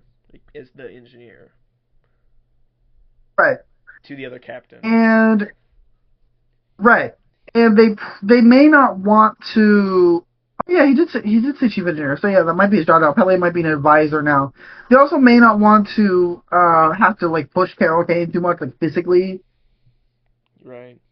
She is older. That's like for a comparison, like that's why they ended Star Trek Picard at 3 seasons. They didn't want to push Patrick Stewart physically any further than they had to. Right. And I think they might be sort of being cautious with Carol Kane's health as well. I don't know anything about her health situation specifically, but they may just be trying to be cautious, and that may be part of why, in addition to Scotty's arc, that she sort of faded in the background, which I don't have a problem with. To be honest, like I liked Pelia to an extent, but there was a point for me where it felt like she was becoming another one of the show's gimmicks. She was getting to be kind of a lot. Okay, so anything else in this article? Would you like to talk about some sorry, I'm getting there. Okay. Carol Kane says, Hunter's fellow immortal of the same species. Okay, so this is Carol Kane talking about Ake, apparently. I did not realize that we were sharing the Star Trek reality together. I have not talked to her about it. Holly and I have done several plays together, so we have an ongoing conversation. She's a genius, as you know, and I love to talk to her anytime, but we actually haven't talked about being Lanthanites. Okay, interesting. I didn't know I guess it makes sense. I didn't know they knew each other. I think that's cool. I think it's cool that they're friends, and they might talk to each other about that. Good. I think it's interesting that now we have a second Lanthanite character, that someone brought that up to the originator. Right. This next one is about Uhura. I believe this quote is from Celia Rose Gooding. I think she is slowly but surely beginning the journey of who am I when I am not performing, and who am I when I am not centering my utility? Where is my humanity? Where does it live? What does it look like? And how do I feel about it? She starts off very inward, but in a very insecure way, and in a very defensive way. And now that she has established and become very comfortable with her place on the Enterprise, it's inward in a way that's very reflective and appreciative. That is something that they pointed out with her, especially in season 2, and especially in her interactions with. It culminated in her interactions with Mariner in the crossover episode with Lower Decks, about how she at this point is a workaholic. She hasn't really figured out how to like have fun and be that sort of joyous, somewhat carefree person that like Michelle Nichols as Uhura could be. Right. She hasn't really embraced herself outside of her utility, and I like that they're facing that head on. I'm good with that being more of her arc. Right. I'm wondering now, with that context, that might be it. That might be part of her conversation, part of why they did the dynamic of throwing her at, or throwing Asha at her in the season premiere, because all her attempts to center her utility in trying to talk to her kind of fell flat. Like her accent when speaking Vulcan wasn't quite right and things like that. I did like Spock's little head shake, but he was just trying to be nice. It reminded me a little bit of like a Hoshi T'Pol interaction, kind of. Right. And like, it seems like she may have accidentally, if I'm right, she may have unintentionally disincentivized Asha from continuing in Starfleet at all. Maybe. And that might be part of her. That might be part of her character arc. Maybe not. We still have to see how that culminates. Right. Quote: "We see that throughout season 4, but especially in the finale of season 4. Ooh, tell us, Celia. Which has been every time I get to talk about it, I cannot help but mention how excited I am for fans to see this sort of conversation and story as she goes on, especially in the finale episode. It's the work I personally, shamelessly, am proud of them." Okay, she's very proud of what she got to do with her in the finale of it, which we obviously have not seen yet. I'm very interested. I'm interested. Interesting. Season finale that is an Uhura episode, I would be quite happy with. Interesting. Next, it goes into a whole thing about the puppet episode. I don't really care. Stranger World has failed ideas for guest star William Shatner. Okay, the Shatner. That's really funny. There was an idea to get William and Joan Collins on screen together. I believe Joan Collins originally played Edith Keeler. And we talked about it. We got close enough to Zoom with Mr. Shatner, which was great. He was game, and ultimately the vagaries of various sorts of systems they didn't align. And if I have one regret about Stranger Worlds, and it's probably only one, at least so far, is that we were unable to bring Shatner's Kirk back, and yet we thought about all sorts of ways of doing it using TAS animation. That would have been fun. A Funimation 2D Stranger Worlds episode. I would be okay with that. I'll be okay with that. It would be gimmicky, but I'd be down for it. Bringing it back with a nice way. With Ethan, with Edith Keeler, the Joan Collins character. We failed, and I regret that. I would not have minded seeing Shatner as much as he can be kind of a grumpy. I wouldn't mind, especially since Shatner has, despite being the captain that most people know, he hasn't been a huge presence in Star Trek. No, not at all. He's almost as reclusive as Avery Brooks a lot of the time. The only thing that I'm hesitant about is this is no disrespect to her at all, but I don't like the idea of trying to also contrive a reason for Joan Collins to show up. At least if it is as Edith Keeler. I think trying to contrive a reason for Edith Keeler to show up would be a lot. Too contrived. Joan Collins playing some other character? Sure. 100%. Go for it. Love that woman. I'm going to be all cards on the table. I didn't know for certain that she was still alive, and I'm glad that she is. I would be okay with that, but I think getting Shatner to show up as like future Kirk is like relatively simple with Star Trek time travel, but trying to bring in Edith would be, I think, too much, and I don't think you should do that. I think if I would have been interested if they got the chance. I would have been interesting to see them do an episode with Shatner Kirk. That's sort of like, okay, so there's this episode of the fan series Star Trek New Voyages where Sue gets stranded on a planet with like a different time differential, and when they bring him back to the Enterprise, it's George Takei, right? They managed to get him for like a guest spot. And he's trying to adjust to everything, and has a very different dynamic with the crew, and he's like a daughter now. And then eventually they have to put everything right. But it's sort of a very interesting guest spot George Takei episode that this fan series does, Right. And I would be interested in like a Shatner Kirk episode that was kind of like that. But yeah, it's a shame that it fell through. I don't know what the reasoning would be. I don't think Shatner's not non-union or anything, is he? Right. No, right? No. He's definitely in SAG-AFTRA. Oh yeah, definitely. I don't know. Maybe he like I don't know if he like pissed off some higher ups with his grumpy old man rants or something. Maybe he demanded too much money. I don't know. That was the issue with Enterprise. Maybe because he can be egotistical. You know, they tried to get Shatner back many times for many years. They were going to get him back as Mirror Kirk and Enterprise in a really convoluted plot, and that didn't happen. I think they tossed around the idea of him cameoing in Star Trek 09, and then ultimately, obviously, it was just Nimoy as Spock.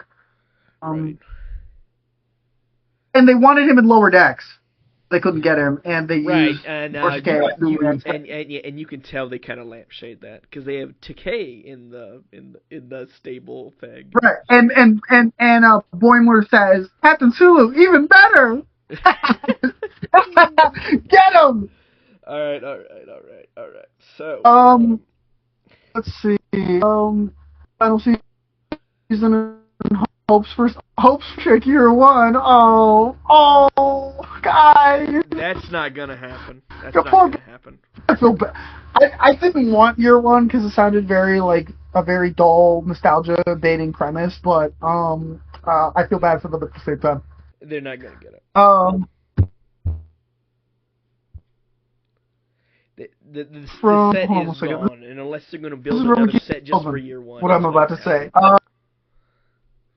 Right. I think they're driving towards the obligation that we felt from the beginning of the show, which is how do we deliver the characters that have been with us to their known future, and how do we deliver those characters that we know less or don't know at all to their futures. And so we actually start laying some track for that in 4, but really 5. 5 is a goodbye. It is a 6-episode goodbye. It's not solemn, but it is all the colors of goodbye. It's rare that you get the chance to end a thing. Shows typically get canceled or they have a finale. And we got to do it all, and we got the gift of getting to do it over 6 hours, and I'm tremendous about it. Okay, so they are going to be hour-longs, it sounds like, for Season 5, which I think is good. And they're doing exactly what I wanted. If Season 5 was only going to be 6 episodes, I just wanted a 6-episode epilogue. Right. Not like an attempt to cram in like a whole other storyline and stuff like that. Right. So good. I'm glad that they're going into Season 5 with the idea that the entire season is them saying goodbye. I think that's the best way to do it. Right. Okay, so I'm not gonna get anything about Year 1 because that's not. Yeah, that's not happening. That's not fucking happening.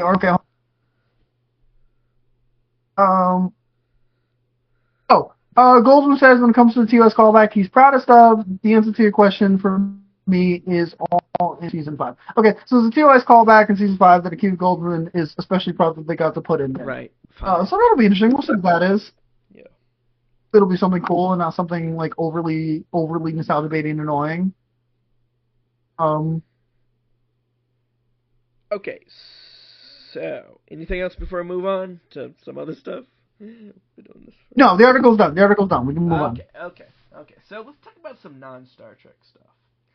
As you know, the 50th anniversary of Star Wars is approaching next year, I believe. Yes, and they're going to be finally releasing the theatrical cuts of the original versions of the movies at some point in theaters. That's great. I like that. That's cool. Hopefully, we can get that on Disney Plus, where we can switch the versions if we want to. That'd be nice. Love that. Maybe if they even had each subsequent iteration, that would be kind of interesting. Because there's this very weird thing with the Disney Plus version of A New Hope, specifically the Disney Plus version, where there's this extra edit where Greedo says the word McClunky before the shootout happens. I know about the McClunky. Yeah. Right, and no one knows why it's there because it doesn't. Because why would Disney add that?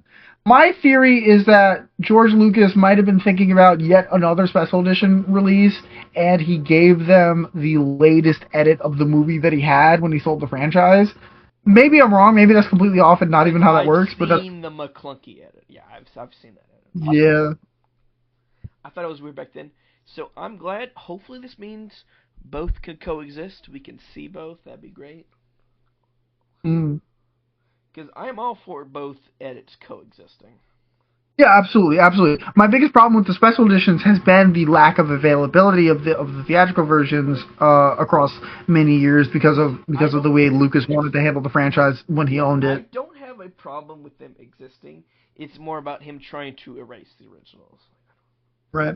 Whereas so many Star Wars fans just hate that they exist at all, which is not something I'm for at all. Like, they just hate that they exist at all. I don't think they're better or anything. Like, I don't tend to prefer the edits because I think they either change things that don't need to be changed or that actively kind of lessen the film to a degree, or they change interesting, to me, things that are like interesting production timeline markers that remind you that these were real movies made in a real time and not like it wasn't the the Star Wars saga is not like frozen in amber and has always been this complete thing.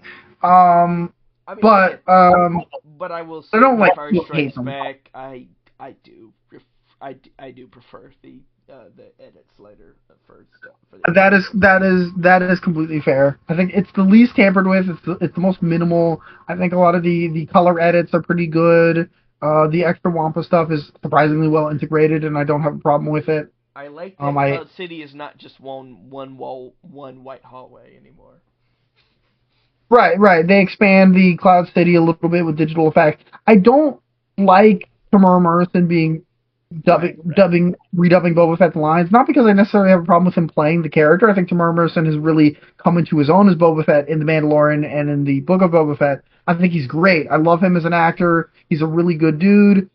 And I respect how he's been able to find himself as Boba Fett specifically after starting out as Jango Fett Attack of the Clones and not playing the same character. But it does completely erase the original Boba Fett voice actor from the movie entirely, and I disagree with that on principle. Right, and also, what is happening next year, along with the theatrical releases, is we're getting new novelizations of the movies. Brand new novelizations, not reissues of old ones. Brand new ones. That's fascinating. I assume that these will be the canon novelizations going forward. Yes, because the old adaptations of the movies, like if you try to find generally the older novelizations, like the old comic book adaptations, even if you find more recent releases of them, they will have the Legends banner. Right. I think this is going to be, and it's also going to come in audiobook format too, which I look forward to. Ooh, I would love that. Yeah. I like audiobooks. I wonder if they'll do something special and get someone to read it, like maybe Harrison Ford or Billy D. Williams or something. Let me see. I pulled up that article. Let's see who. Because Star Trek does that a lot with the audiobooks. They will have actors from the shows do the reading. It won't just be like some guy. Like the TNG ones tend to be split between either Michael Dorn, Gates McFadden, or Don DeLancey, and they're all great.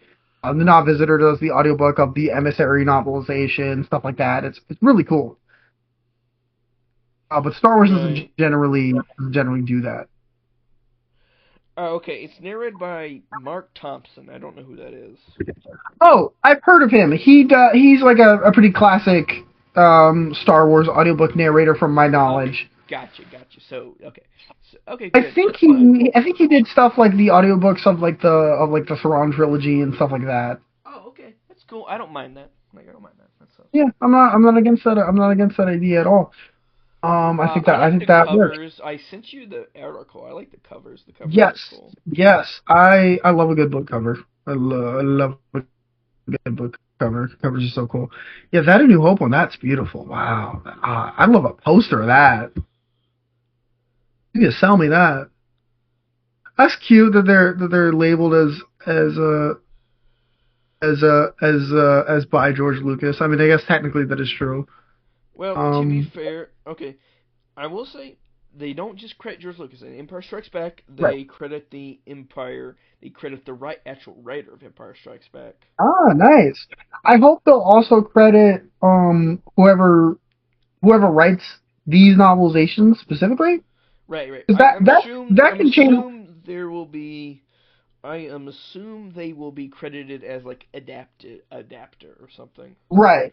that can very much change the tone of how work is presented. Like a popular one that people like to talk about in Star Wars fandom is Michael Stover's version of Revenge of the Sith. Michael Stover is the author who wrote the Revenge of the Sith novelization. I believe he also wrote the. I have read the Revenge of the Sith novelization. Mm-hmm. I really like the original novel. It's right. I don't think I've read it yet myself, but I've heard very good things about it. I know that it's a good one, and I know that it definitely has a specific. It definitely has a specific sort of tone that is it's definitely his interpretation of the material. But I think the guy who wrote the Revenge of the Sith novelization also did the Indiana Jones novelizations. Interesting. I know he's done other Star Wars stuff, but he's been relatively rare about working on Star Wars. He has his other biggest one is probably the novel Traitor from the New Jedi Order series. It's about Jason Solo's time in captivity to the Yuzhong Vong and his mentorship such as it is by the enigmatic Vergere, and it's very interesting and very kind of introspective for a Star Wars book, especially something as bombastic as the Yuzhong Vong War Saga. Yeah, I believe he also did the book versions of the original Indiana Jones trilogy, which are also very good. I believe you. So it'll be interesting to see whoever does the adapting for these. It'll be interesting to see what sort of tone they bring to it. Right. For the most part, they've just preserved the original novelizations. Like I have this very nice big original trilogy novelization book. It's like a black one with this gold. With these gold embellishments, it looks really nice as a collector's piece. In a bookstore. Yeah, I've seen that at a bookstore. Yeah. So I started reading it a while ago, and it is the original novelization of A New Hope. It still has the old preamble with the original Palpatine backstory, where he was a senator who got manipulated by faceless advisors around him into giving the Empire into what it was and things like that, and the thing about the clones being aggressors against the Republic and stuff like that. If I remember correctly, I might be mixing it up with the way some of the backstories referred to in the comic books before the prequel trilogy was made. I'm going to send you something you might be interested in. It's San Diego Comic-Con, and it's regarding Transformers. I don't know as much about Transformers as you do, so I'm going to private message that to you. I will be able to talk about this, yes. What is this? Oh, yes, because it's the 40th anniversary of the 1986 movie. Okay. Looks like they have a diorama. Oh, Jesus, wow, that's cool. This diorama basically is the current lineup of toys of all the characters that are in the movie up to their most recent iterations, or at least a lot of the major ones. It's really cool looking. It recreates a few specific scenes. You got Optimus versus Megatron, the Devastator versus the Dinobots fight. Rodimus and Kup are sort of surrounded by some of the same Decepticons that they went up against in the movie. It's pretty cool looking. That's very cool. Okay. I'm talking about some Comic-Con news here. And Kevin Feige, I'm just reading the titles, we're going to do this quick fire, says that Secret Wars will not be a full hard reboot. Okay. So it's going to be more... I kind of figured as much. I kind of figured it would be more of a soft reboot akin to, the DC event 0 Hour or something of that nature. Mm-hmm. Oh, okay. Oh, and we got a new Lego Star Wars set. It's of the original series. Ooh, I love Lego Star Wars. I mean, it's expensive now, but they're cool. This one looks like it's the original series. Ooh. Oh, the new Lego Star Trek set. Yes, they're doing the TOS bridge interior. They're not doing the ship like they did with TNG. They did the Enterprise D. They're doing the interior. They're doing a whole bridge. Right. With all of the characters. They have all of the main characters. They even included Chapel. Right. There are Fribble accessories that they can hold onto to recreate scenes from that episode. It looks very cute and fun. It's not as close to my heart personally as the the Enterprise D set, and then the sort of shuttlecraft with Rolaren. Right. I hope they get to DS9 and Voyager soon and all that. I hope they do all. I would love for them to do DS9 and Voyager. With DS9, I'm curious as to whether they'll do the Defiant or the Station first, or maybe they'll do like this and they'll do like a Promenade interior or like a DS9 or like a DS9 Ops interior instead of trying to do the Station or the Defiant. Right. And also, for all the Percy Jackson fans, season 3 is gonna be released soon. Good for them. Oh yes. I know a lot of people use Percy Jackson as the replacement for Harry Potter by She Who Shall Not Be Named. Yeah, because it's not intrinsically tied to horrible transphobia. Oh, and Star Wars Zero Company is using the Clone Wars voice actors in the game. Cool. Oh, cool. Yeah, I've heard things about that game. It seems interesting. I'll have to try this out. It's a strategy game. Oh, okay. If we're getting into video games, there's a handful of stuff we weren't able to talk about in our attempted first episode because we did talk about, but it wasn't recorded. Right. The Wolverine game I think had a new trailer. It still looks really good. I'm interested in. I'm really interested in it. X-Men stuff. Yeah, it looks dope. There is. Yes, I will get to it. Mm-hmm. There is a remaster of the beloved Arena Fighter Godzilla Destroy All Monsters Melee coming out. It looks great. I'm really excited for that on a like sort of a personal level. Star Wars Fate of the Old Republic has been announced, and we don't know a lot, but it's likely going to be another RPG like the first two KOTOR games. I don't think it's going to be an MMO like 4. I don't know what it's going to be. It may be set later in the Old Republic timeline. Yes, I think it's going to be set after the Old Republic, since it's given the title, the sort of definitive title. So right. It might deal with the origins, like the last years before the Rule of Two, probably. Right. The Rule of Two for the Sith, and maybe the High Republic, leading into the High Republic. Which they've been exploring. They probably canonize certain aspects of the first two KOTOR games and probably tour. For sure. Because mostly we've just gotten like vaguely Revan was a guy that existed, right. And now they're gonna get deeper into it. It seems like. So yeah, the big one for us as a mostly Star Trek podcast, I guess at this point, is Star Trek Shadow Frontier, which will be a survival horror game. I believe it's made by the same people who did the Silent Hill 2 remake. So I'd say that's a pretty good pedigree. Right. Mm-hmm. It is centered on Michelle Forbes as Rolaren, and I am very excited for that. This feels tailored specifically at me. Paramount, if you're listening, make this canon. Make some video games canon, like Star Wars. Please. Judging by the way her character model is, this is probably going to be her when she's younger. Maybe it'll have something to do with her survival of the fall of the Maquis.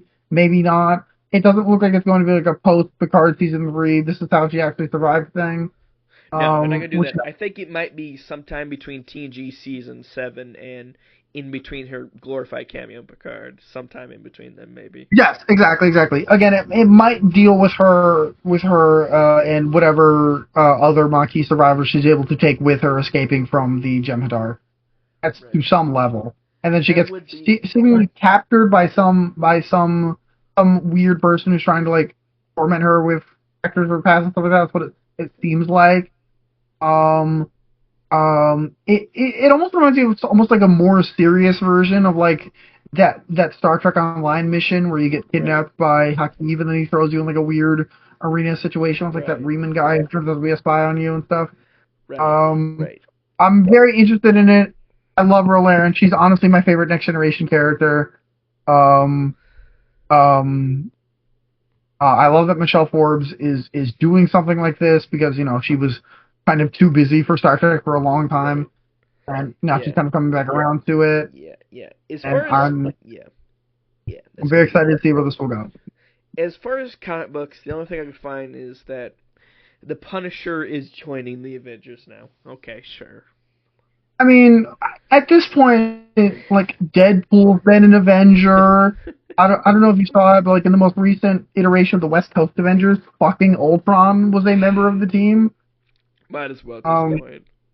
because he was trying to turn over a new leaf at the time, or it was either Ultron was trying to turn over a new leaf, or it was like an aspect of Ultron who had decided to be a hero, while other aspects of him were still bad guys. Yep. Something like that. Actual comic news from Comic-Con is actually kind of dry this year. Right. I know they're doing. A friend of mine is going to SDCC, and they're doing like a really cool. They're doing a series of screeners of Star Trek episodes, and they had the one that she was going to get to see was they were doing DS9 Far Beyond the Stars. I think Plan 9 from Outer Space, which is fun. TNG The Outcast, DS9 the Past Tense two-parter, TOS Trouble Tribbles, DS9 Trials and Tribulations. DS9 In the Pale Moonlight, and then the finale would have been the What We Left Behind documentary. Cool. I'm not there. I'm not going to be able to see it, but my friend is going on a day where she will be able to see that. She did send some screenshots of her watching. If I would go to any of the Comic-Cons on the big screen, it would be New York Comic-Con, not San Diego Comic-Con. Okay, she just said she not just, but like a few hours ago, she sent in her personal server the title card of the Trouble with Tribbles. So gotcha. Yeah, it looks like that is going to pay. If I was going to go to a Comic-Con, I would rather go to New York Comic-Con because it has better public transportation than California does. That is so fair. I have only ever been to Heroes Con, a relatively smaller convention, but it's a pretty fun one if you're ever able to. It's a pretty fun one if you're able to go. Comic-Con, but unfortunately, if it would have taken place in like July, I would have went to it. But unfortunately, it'll take place in August when I start my new job, so I can't go to Molecular Comic-Con. Oh, yes, that's understandable. What was I gonna? All right, I feel like I was gonna. All right, anything else you want to talk about? Something else. I'm trying to figure that out because I feel like I had something in mind. Yeah, I don't know a lot about what is happening at SDCC. Actually, hold on. Here we go. I'm in another Discord server where they have like a bot that posts comic news. Mm-hmm. Maximum X-Men, Avengers, Armageddon. Those are probably going to be big storylines. Oh, they're building up to Amazing Spider-Man issue 1000. Cool. That's a pretty big deal. Big milestone. Big milestone. I will say I've seen a lot of the variant covers that they put out for it so far. I have not been impressed with the variant covers, I gotta be honest. Yes, they're all pretty like standard Spider-Man swinging poses, which I kind of get wanting to do something like relatively. I guess you want to do the amazing fantasy thing, which they do all the time. Right, but they're not even really doing that. It's just like kind of him just swinging around. Like I get wanting to sort of capture the essence of the character, but like previous Amazing Spider-Man milestone issues have been a lot more inventive. Like I'm thinking, especially you have Amazing Spider-Man number 300, where you have him swinging in the black suit in like this little like sort of ring, and then you have like the red on black text of the 300 all across the cover, and then the big one, my favorite. Have you the cover for Amazing Spider-Man number 700, where it's a close up of the mask lens, and the red is made of all these different pictures of Peter Parker in his Spider-Man costume from over the years, and like there's like one Carnage in there too, which is funny. And then the black, the lens rim is made up of all these different pictures of Venom in the black suit from over the years. And then the white part is these uncolored sketch pictures of like all of like the Spider-Man supporting characters. It's incredible. It's one of the coolest fucking comic book covers I've ever seen, especially for a big milestone. The anniversary episode that I remember the most is the Aunt May Tombstone one, which was the... Ooh! What was that? Ooh, that's a good one. What was that? 200? It might have been 200. I might have to look it up. But I'm gonna send you the. Hold on, I'm gonna send you the issue 700 one because oh my fucking god, it's so cool. But yeah, like I feel like we've had much more interesting Spider-Man milestone covers before, and for something as big as issue 1000, I wish they would go for it a little more, but they have not. They have not really done that. Right. And yeah, yeah. I mean, there's a lot that could be said about the current state of Amazing Spider-Man as a book in general. It's very We're editorially not going to get controlled. into the It is issues about Dan Slott and all that. right, right. Yeah, yeah. I don't think Dan Slott's writing it anymore. I think he came back for a bit, but I think he's gone again. No, no, no. Or he might still be writing it, but like because he's been off it for a while, there's a bit more of a different like new energy to his writing compared to when he was on it forever and it got stale. I haven't really looked into it, but yeah. It's the Aunt May tombstone cover was 400. That was 400. oh, okay, interesting, interesting. That makes sense. That makes sense. That would have been relatively later when they did that, right? So yeah, like the Amazing Spider-Man as a comic has become sort of the comic book version of like being the showrunner of Doctor Who, as you've said, where nobody wants to do it because it's so tightly controlled by the higher up, and it's such a daunting task trying to please such a that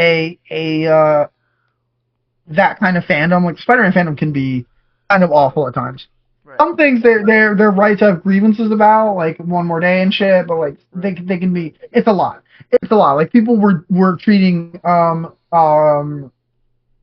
Zeb Wells like he was the devil, and like you don't actually have a lot of creative control when you're writing that book. So it was kind of unreasonable. It wasn't his decision.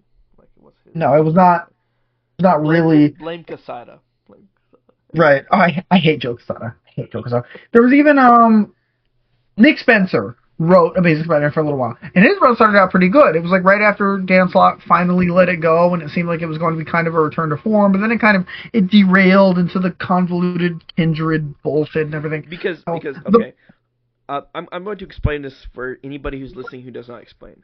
Amazing Spider-Man is such a dictated by committee kind of comic that the writer does not actually have that much creative control over where the stories go. Oh yeah, because it's so popular. Right, it's their biggest book. Spider-Man is the biggest character that Marvel has ever created. Specifically, Peter Parker in the classic red and blue costume. Obviously. Miles Morales is also very iconic, and Ben Reilly is sort of iconic by virtue of being so similar because he's a clone. But Peter Parker Spider-Man is like one of the probably the most famous superhero other than Clark Kent Superman, right? Ever. And he is so probably it's the second or third most recognizable superhero. Right. It's understandable why they would be sort of careful with it, but it is to a point where it has been much to the book's detriment for many years, especially after the fucking nonsense that was goddamn One More Day. Okay. So, anything else you want to talk about before we get to our last thing here? Not that I can think of. Okay, so let's talk about this. It happened recently.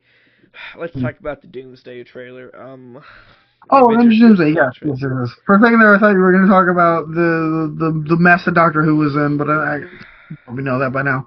Doctor Who is a big mess. To keep it short, Doctor Who is a big mess. I don't know what the heck is going on. Nobody does right now. Anyways, the Avengers Doomsday trailer, it was a trailer, let's put it that way. Extremely vague. It's probably more of a teaser. Like a trailer. No, okay. I can't really tell what the heck is going on. Like, everything's still so vague. We still get all those nostalgic cameos, including Captain America. He's not been gone that long. Steve Rogers has not been gone that long. Yes, Chris Evans is back as Steve Rogers when they never They never established. Really got Sam. time to settle in Anthony Mackie as Sam Wilson, Captain America. Right. It's a bit frustrating, to be honest, but the only thing I can surmise is I do like the Doom armor. It is the best live-action Doom armor so far. Yes, I think it looks good. Absolutely. I think the mask is good. The mask is hard to get right. Mask is very good, yes. I think it does look better than the mask in the Fantastic Four movie, which had a very, very plain mask in the Fantastic Four movie. Is it the 5 one? No, like the recent Fantastic Four movie. Oh, yeah, it was just kind of like a very general Doctor Doom mask. It felt like that scene was kind of, that end credit scene was kind of like last minute, to be honest. Right, it's a very retro, but not necessarily in a great way, Doctor Doom mask. Right. Which, to be fair, if he's from the universe of the Fantastic Four, which he should be, I think it fits. Right. Right. I think this is probably the best one since the Doctor Doom costume in the unreleased 1994 Fantastic Four film. I will say, is just spot on for the comics. I will say, at least the one in 1994, at least it looked like a Doctor Doom costume. Yeah. Was it great? Not really, but at least it was accurate. Right. Everything was very comic accurate in that movie. It was just kind of low budget. It wasn't made to be released because they kind of lied to everyone. Also, I think they do know that that everybody likes the Fantastic Four costumes, so the MCU costumes are just jackets that they could take off, and they had their actual costumes. Yeah, so put jackets over their costumes. Yeah, we've seen bits and pieces of the Fantastic Four characters meeting the main MCU characters, including particularly Namor. Namor and the Wakandans. Which the Wakandians and Namor are very important to the Fantastic Four lore, so that's very absolutely, and it makes a lot of sense, especially since obviously the conflict between them was the plot of Wakanda Forever, but it makes sense as a natural continuation of that film. I think Wakanda Forever was pretty good. I liked it overall. It definitely was not as good as the original Black Panther. I would say, basically, since Fantastic Four both have a deep history with the Wakandians and Namor, this will be interesting. I agree. I think it'll be very interesting to see where this goes. Unfortunately, Chadwick Boseman is no longer with us.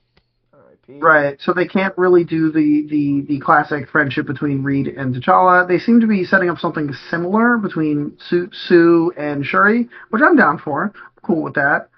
I have a small theory that I think Ben Grimm and M'Baku are going to become like homies. I think that would be fun. I don't know. I just feel like they would get along. I feel like they would be friends. And I do. Maybe I'm right. Maybe I'm wrong. And, it seems like the... What did you going to say? Oh, I was just going to say, it seems like Thor is stepping into a lot more of a leadership role in this one. Which I expect. He's like the only one from the original Avengers really around besides Steve Rogers, unfortunately. And I mean, there's Bruce and Clint, but they've kind of gone their own ways. Right. At this point. I think I'm glad that he's probably going to be more in an advisor role and not a strict leader kind of thing. Yes, I don't think he's going to be. I think it's going to be like, this is kind of. I know you haven't really like read these yet, but I think it's going to be sort of like a post finale Deep Space Nine novel where like Cisco will show up to help. He's back now, but Kira is still the commander of the station. Right. I do like how it shows more growth in Thor's character, because Thor's character was always about him stop being childish, despite being thousands of years old. Right. He's had a story arc of maturing, and that is one thing that I think the MCU has generally gotten right, adapting it from his comic self. Although obviously it was presented in a very different way in the comic universe, but it is something that the MCU really honed in on. I think it's interesting to see him moving from being essentially the heavy to being someone who has to try to lead these people into battle against what he believes to be a very, very dire threat. Yeah, and of course we saw Dr. Doom doing what Dr. Doom does, and mostly aura farming. Yeah, he like deflects Stormbreaker with like his wrist. Which I think means that he has absorbed some powerful from somewhere. I'm not going to speculate on that yet until I get more information. I do have a speculation. My speculation is that since they are obviously leading into an adaptation of the 2015 Secret Wars event, I think in place of the Beyonders, which has not been established in the MCU up to this point, I think he might try to take the cosmic powers of young Franklin Richards, and that's why he was there at the end of First Steps. Or maybe he could try to siphon the power of the Celestials in place of the Beyonders, since the Celestials have been introduced in the MCU. And that would arguably be even worse if he did that, because the Celestials are actually more powerful than the Beyonders. I believe in current canon, the Celestials created the Beyonders. Oh, right. Because I remember back in the day, the Beyonders were like the most powerful things ever. Like back in the day. Yeah, they were like the Q essentially, but the Celestials have always been like a big fucking deal. And like more recently, I think they've kind of Right. defined more what that is. And I believe the current canon explanation is that the Celestials created the Beyonders as part of sort of a cosmic system of checks and balances as the universe became gradually more complex over its iterations and whatnot. And one thing I hope is that the MCU realizes that Doctor Doom is not Iron Man. He has his own set of abilities, and he does his own things. He's not just a tech-based guy; he's also a magic-based guy. Oh yes, we haven't seen Doctor Strange in this trailer. I don't think.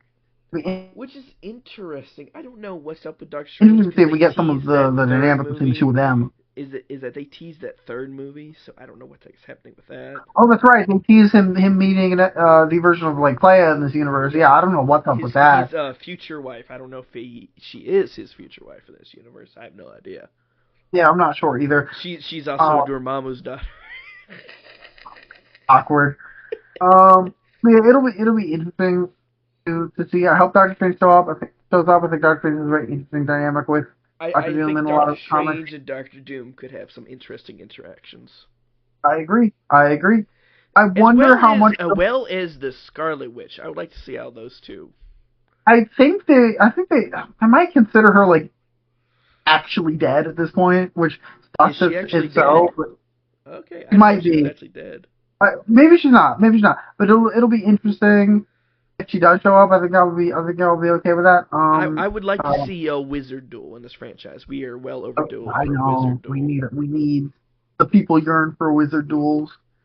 Um, what was I gonna say? God damn it! Hold on. And I do like that the armor looks like Doctor Doom armor. It doesn't look like some salvaged version of an Iron Man suit or something. Yeah, they didn't make it look like Do you know the comic book Infamous Iron Man? Yes. They didn't make it look like that, and I'm glad. Right, they didn't make him Infamous Iron Man. I am curious how much they might pull from the recent One World Under Doom comic event where Doom takes the power of the Sorcerer Supreme and takes over the world. You know what would be interesting if he's played by he's played by, of course, he's played by, why can't I remember his name? Robert Downey Jr. Yeah. It would be interesting if them just getting him to play him is just a stunt cast, and he never takes off his mask at all. They just do it to get people's butts in seats. I would be surprised and actually glad if that was the case. If it was just a stunt cast. Yeah, I would be okay if they just play him as Doctor Doom and they don't do anything with him with the resemblance and he never takes the mask off. Like kind of like how they had like Daniel Craig play like a random stormtrooper in The Force Awakens. Right. I would be glad if we just never see his face. I'd be glad. Yeah, it is Doctor Doom. After all, it would make it better. It would make the best out of a bad stunt cast that shouldn't be a thing to begin with. Right. Just don't draw attention to it.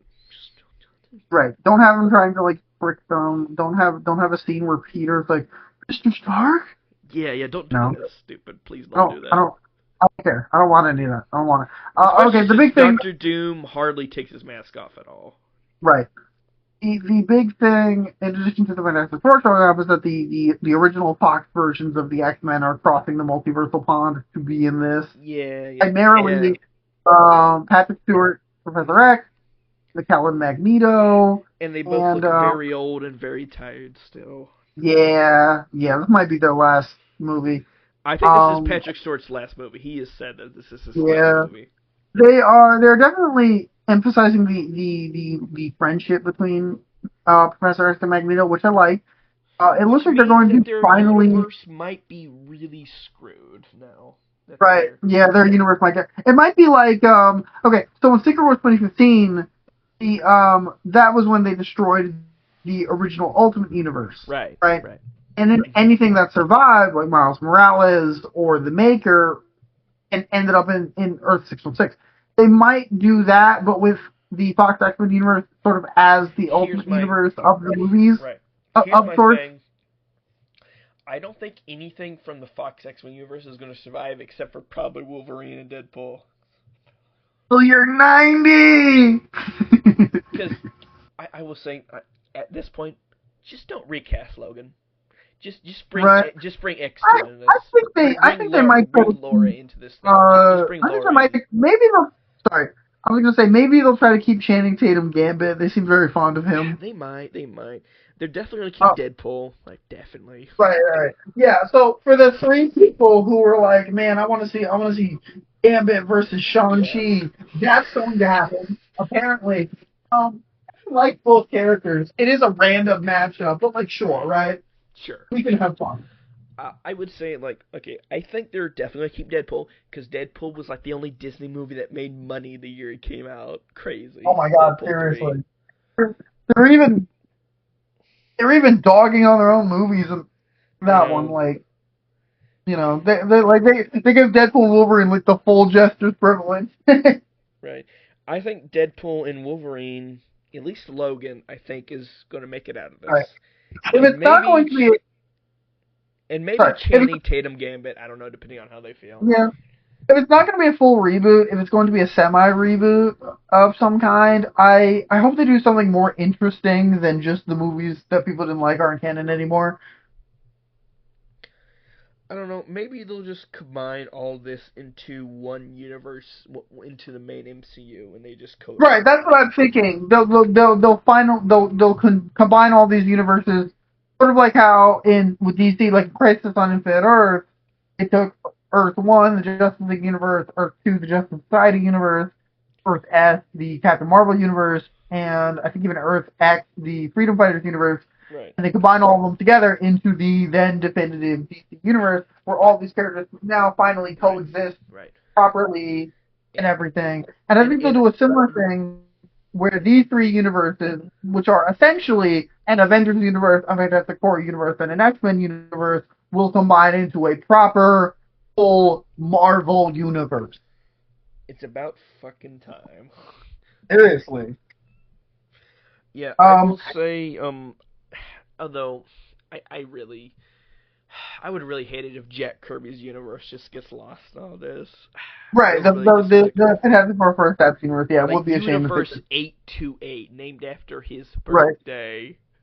Right. If it gets merged into, like, whatever the new main universe is going to be, I think that's a little bit better than it being, like, destroyed, but yeah. It's not the best situation. Regarding the X-Men, it looks like this is going to be, they're finally going to try to actually, use Cyclops in a movie. He does the comic book pose. Yes, they've been showing off Cyclops quite a decent bit in these teasers. Right. It feels like he's going to finally do something and be prominent and not get shoved to the side. And thank fucking God. Because since Professor X is kind of sidelined right now, I think he will finally be the proper leader of the X-Men now. Yes! Yes! Give that man his leadership role. Give it to him. He got his comic-accurate uniform at last. Oh, yes. He got the blue and yellow and everything. We saw like a version of it on the second Cyclops actor and like the rebooted Fox-Men universe. I did not like that costume. I did not like that. That is fair. But this is like a movie-ified like Jim Lee Cyclops. This is just the Cyclops. Yeah. Which I am grateful for. I hope he actually gets to do something before he. I agree. I think they're setting him up to finally fucking do something in the movie. I'm pretty sure he's gonna die in this movie. He might. Yeah. Some of the X-Men characters might get sort of quote-unquote reincarnated as new actors. I'm curious who else from the original cast is coming back. They're probably going to try to get as many people as they can, but I don't know who specifically. Hopefully we'll see Famke Janssen, Jean Grey again. Logan's going to come back as something. Right. But remember, this is not the original Logan. This is Logan from another universe. It's not even technically the same Logan. Right, because they don't want to undo the finality of Logan, so it's going to be a variant of. So it's not that one. Of the Fox X-Men, I expect maybe Gambit. Gambit's technically from another universe too. I think of the true Fox-Men universe, I think only Deadpool is probably going to make it out of this. at least as like the same actor. Yeah, as himself. I think that's fair. Because I think they're going to trade in for some new, younger X-Men. Probably. I wonder if they'll try. I think they'll probably try to bring back Rebecca Romijn's Mystique. She was so iconic of the original movies and everything. Maybe we'll I don't know if they've shown her on like a poster or anything already. Maybe I'm late to that, but like she was in the trailer. I know that. Right. She's still at a good, obviously she's doing Uno Strange Worlds. She's still at a good age where they could probably keep her too if they wanted. Maybe if they wanted to. I don't know. She's probably older than a lot of the main X-Men anyway, so. The good thing is, she's probably cheaper than Jennifer Lawrence. For sure. God, Jennifer Lawrence was such a fucking prima donna about doing the X-Men movies. It was annoying. Right. Maybe they'll get Halle Berry back as Storm. Is she? No, she's still acting. Yeah, in this movie. She's in this movie. Okay. I know Kelsey Grammer's back in the Beast. He's always down for anything. Yes, and he looks great. He like they full on like turned Kelsey Grammer into like full on like comic Beast. I don't know if it's the same version of him. Maybe it'll be the same version of him from the end of the Marvels because like maybe Monica Rambeau ends up getting like displaced into an X-Men universe and meets Beast in that movie. So maybe this will be the follow for that. But we don't know if it's the X-Men universe. I think the X-Men universe is 1999 something. I don't remember. I know the one in a lot of nines. That was the old designation for the MCU universe, but before the MCU and comic multiverses were like different things, and I don't now like the main MCU universe. I don't like that they stole the name 616. I don't know. That just seems very. It's confusing. One thing I don't know if you saw this, like in Into the Spider-Verse, if I remember correctly, all of the universes the different Spider people are named from have the same numbers as their comic versions. Right. But in Across the Spider-Verse, they amended it slightly. With a lettering system denoting that they are actually different. So, like, Peter B. Parker is from Earth 616B, and this version of Miles is from Earth 1610B, etc., for the rest of them. I don't know. Maybe this could be 616B. I don't know, because I don't know. Well, 616B is the universe that the older Peter from Into the Spider-Verse is from. So maybe the MCU could be like 616A. I don't know. I don't like how the MCU just takes the comic designation. Right. I get it for like iconicity and whatnot, but yeah, it's a little weird. I remember I heard once like a while ago, Kevin Feige and I don't remember her name right now, but the actress who plays Kamala Khan in the MCU got into like a brief little like semi-professional nerd bat about the universe number thing. She's like, of course, her actress would be the one to do that. I know. They literally found real life Kamala Khan. I love her. I have not seen her show, but I really like her actress. She seems very dedicated to the part. Yeah, she's really cool. I haven't seen the show yet either, but I'm definitely gonna get around to it. She seems extremely nerdy. Absolutely, which is perfect for the character. I think I don't expect Xavier or Magneto to be in Secret Wars. Like, I don't expect them to be in Secret Wars. That's fair. Yeah, they could die. Especially since Patrick Stewart has said that this is his last movie, so he's probably not gonna be in Secret Wars. Right. And I think he should retire while he still has some life to live. Yeah, I agree. He got his, even for all my disagreements with it, he got his swan song in the role of Jean-Luc Picard. That's done. That door's closed, and this is that for him and Charles Xavier. He's going to close out his iconic role and his second most iconic role.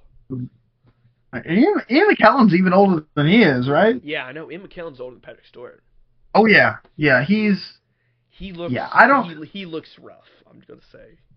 Yeah, I don't respect them. Like, it's a good thing that both of their characters have superpowers that are not particularly physical. Right. I think in the trailer, I think Magneto's in a wheelchair too. Interesting. But yeah, I think we're going to. I think this is going to be the last time we see them in these roles. Yeah. And possibly their exit from maybe they'll decide to make, like, I think you said Patrick Stewart will definitely, like, be kind of done acting after this, which I think is fair. I don't know if Ian McKellen will be done acting, but he probably, I could see him not doing a lot. Like, maybe he'll do, like a Gandalf cameo in that Rings of Power show. Maybe, I don't know. Okay, so here's the thing. Do you think that, okay, this is going to sound really weird. Do you think that these old characters, when they get folded into the Marvel Universe, will effectively become new people, like they're reborn in a way? Yeah, I could see it. Even some of the old characters will be recast. I don't. As sort of a way of like being reborn through whatever like universal. Because like I still wonder how they're gonna put Logan on all of this. Maybe X-22 will survive the old universe because her actress is still pretty young still. Right. I mean. Yeah, Laura Kinney's actress. I agree. Yeah. They're definitely not. Okay, I'm being a little bit stupid here, but they're definitely not going to get the original Pride actor back because he's not even a woman anymore. Yeah. I mean, technically, never was. You get it. I just want to make a stupid joke. That, which they're not going to. Right. I don't see that happening. Yeah. I would be cool if they got back the actress who played Jubilee in, I want to say it was Dark Phoenix from like the soft reboot of the Fire Fest. She was like kind of perfect for that role, but she didn't do anything. Jubilee was in Dark Phoenix. I did not know that. Yeah, she's in that movie. She doesn't really do anything, but the actress that they got is like pretty perfect for the role, and like they pull off the look like perfectly, and then she doesn't get to do anything. You're like, give her another chance. You see, that's the interesting thing about the first X-Men movie is Rogue is kind of like Rogue combined with Jubilee. Yeah, and also to an extent Kitty Pryde as well. Right. Like this younger person coming into an already established off-screen X-Men team of older people, you know. I think it works in the first X-Men movie. Is Famke? I agree. I imagine they're going to do something different with whenever they do like the proper MC X-Men. I imagine it's going to be a more classic comic book Rogue that is more the same age as the other characters. Right. Is Famke Janssen coming back in this movie? I have no idea. That's how you say her name. I don't know, but I hope so. I think it would be cool to have her back as Jean Grey one last time. Yeah, I think it's Famke Janssen. I think she's from one of those Nordic countries, I don't remember. Got it. Okay. I think that'd be cool. That would be cool. I'll be down for that. Has she been announced to coming back with the rest of the X-Men? Right. The thing is, a lot of the original X-Men actors, like, I don't know, again, we don't know who they're going to keep, but, like, a lot of the original X-Men actors are far from too old. Yeah, like, it's like bringing back the actors from Star Trek Enterprise. Because I will say, I don't think Alan Cumming is going to stay. Who's he play again? Oh, Nightcrawler. Oh, okay. Man, he was really fucking good in X2. He really was great in X2, but he was amazing because he didn't want to do the makeup again. Oh, damn. Yeah. Unless he's like kind of softened on it and changed his mind about it with time. Yeah, I don't see that happening. Yeah, I think they just paid him a buttload of money to be in this movie. Oh, he's in this? Oh, okay. Yeah, he's in Doomsday. Oh, cool. Good. I don't think he's gonna be after Doomsday though.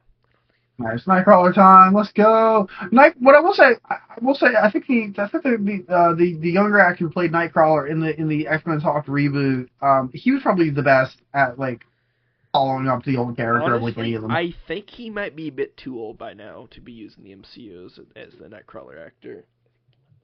Alan Cummings or the second one? The second one, because they seem to be wanting to go with a pretty young cast, especially if the actress in No Way Home is Jean Grey, which all signs point to yes. Right. Yes, because they tend to either use either Jean Grey or Kitty Pryde, put them in a Spider-Man story to introduce mutants. Essentially, you know, that's been like a thing that happens. You know, technically, the first X-Men was Namor. In the MCU, I mean, at the first X-Men, the first mutant in the MCU was Namor. No, wait. I think technically it may have been like even before that. I think it may have been Kamala Khan because she was originally created. Wow. The comic version of her. Yeah. Kamala The Khan comic version of her was originally devised as a mutant, and then she had to be an Inhuman because of the push at the time, and then because of the way the timing worked out, the MCU version is just a mutant right out the gate, and the comic version has now been changed to essentially both. Like, Namor is the first in the universe that they say out and out is a mutant. Right. I think they kind of hint, they kind of like strongly gesture towards it at the end of the Miss Marvel stuff from like the bits and pieces that I've seen, like some kind of mutation, something like that. That was terrible. Um,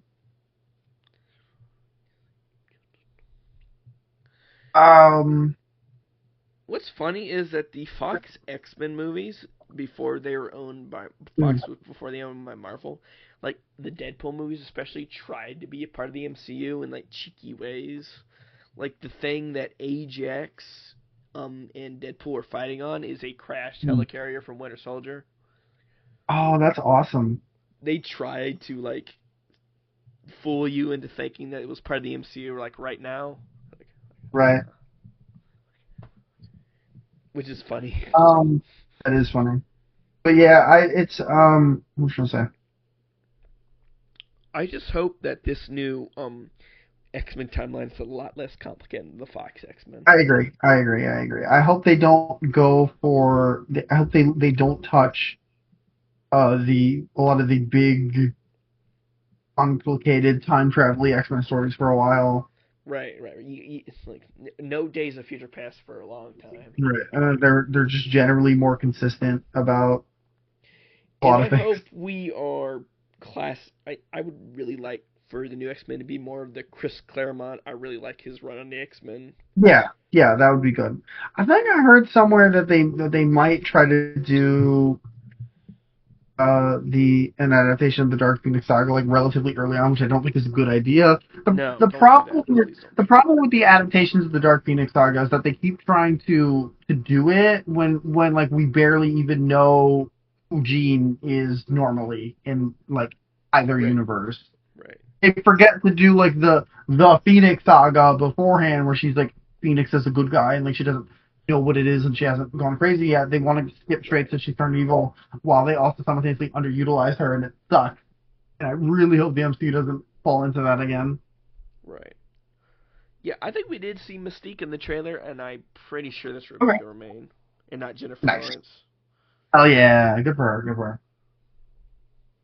I really like Rebecca Romijn's Mystique. Obviously, she had to kind of deal, in the role, she had to deal with like the silly 2000s sexualization stuff. Yeah, but I like, don't know. Like that is. Other than that, she was really good as the character.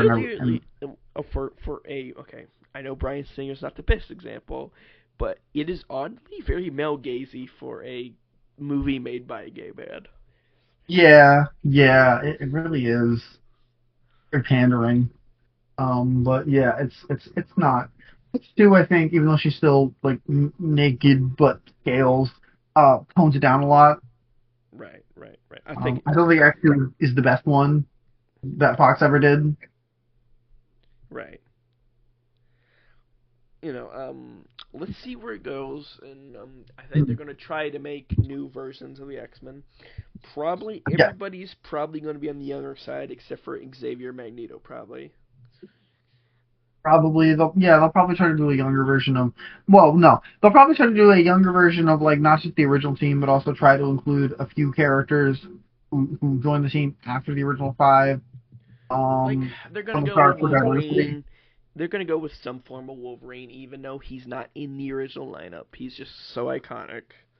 Probably. Or maybe she. It might be Laura. Who knows? It could be Laura. I was going to say, like, they're probably going to have the original 5. They're probably going to have Cyclops, Jean, Beast, Angel, and Iceman. And then they're probably going to add on, like, a couple iconic later members, like giant-size X-Men era members that, like, people just associate with the team forever now, like Wolverine, Storm and Nightcrawler and Colossus. Because Wolverine always has to be there. He has to be on 50 million teams all at once. Yeah. Yeah, that is a thing. Him and Hawkeye. Right. But yeah, yeah, we'll see what comes of that. Mm-hmm. I am okay. I went from not being excited at all to mildly excited. I am interested. I am curious. Yeah, I'm I am to see where it goes. interested. I just want to see where this goes. Right. I still think this is going to be a car crash of a. Right. I think it's going to be an overstuffed, like overly fan servicey disaster. I still think it's going to prove that like. Okay. So my thing about like these kind of like fan servicey multiverse superhero movies that are there to remind you of previous live action iterations of these characters and stuff like that is that No Way Home and Wolverine, Deadpool Wolverine, those movies being good was a fluke. Yeah, it happened twice, but it was movies. They were both a fluke. They were like lightning strike twice, but maybe not 3 times. Right. I don't think this is going to be. And looking back at if I can see past the fan service elements of No Way Home, I think it works, but just barely. No Way Home works just right. barely. Like you could strip it down to just like his identity got revealed at the end of the last movie, and a version of the Green Goblin and maybe some other villains have emerged and are like coming after him. You could strip it down to just that, it would still be a pretty good movie. It works, and Deadpool is Deadpool, so it's so irreverent. So Right. It's very meta about it. It uses it. It tries to, and it's not fan service for the movies that everybody already loves. Like it's trying to be like a fan service for the ones that people have forgotten they saw. Right. Whereas like No Way Home, like yeah, they did give a good amount of love to Andrew Garfield's Peter Parker, and the focus was on Tobey Maguire. Right, and they also kind of gave like a sort of redemption for Jamie Foxx's Electro, but they also have the safe, easy one with Tobey Maguire, and the main villain of the movie is Willem Dafoe as the Green Goblin again. The safe picks. I've seen the crowd reactions. People cheer a little bit for Andrew Garfield, but people really cheered for Tobey Maguire. Yeah, it was just like that at my showing too. It was just like that at my showing. Like, yeah, they did like, ooh, yeah, for Andrew Garfield, but I've seen these crowd reactions. And they lost it when Tobey Maguire showed up. Oh yeah. And this is not going to replicate how good that movie managed to be beyond the fan service and how much it managed to actually do creatively with the elements. No Way Home is a fluke, and Deadpool Wolverine is just something completely different. Yeah, it's not I don't think this movie's gonna be good. That has reverence for good movies, anyways. Yeah, I don't think Doomsday is gonna be good. I think it has the potential to be better than I think it will be, but probably not that good. Right. Like I said, Deadpool and Wolverine got away with it from being nostalgic about, well, let's face it, shit. Which is a totally different category.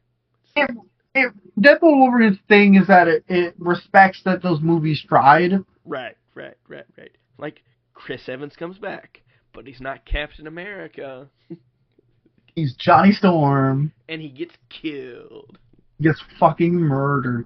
I think at one point they wanted to have the 2015 the 2015 Mr. Fantastic from that movie as the Beaker. He was originally going to be the villain of the movie. Right. I'm glad that they went for something as crazy as Cassandra Nova instead, and also like they can save the Maker for later, especially like now that he has the push of the new Ultimate Universe where he's the main villain, like he's the devil.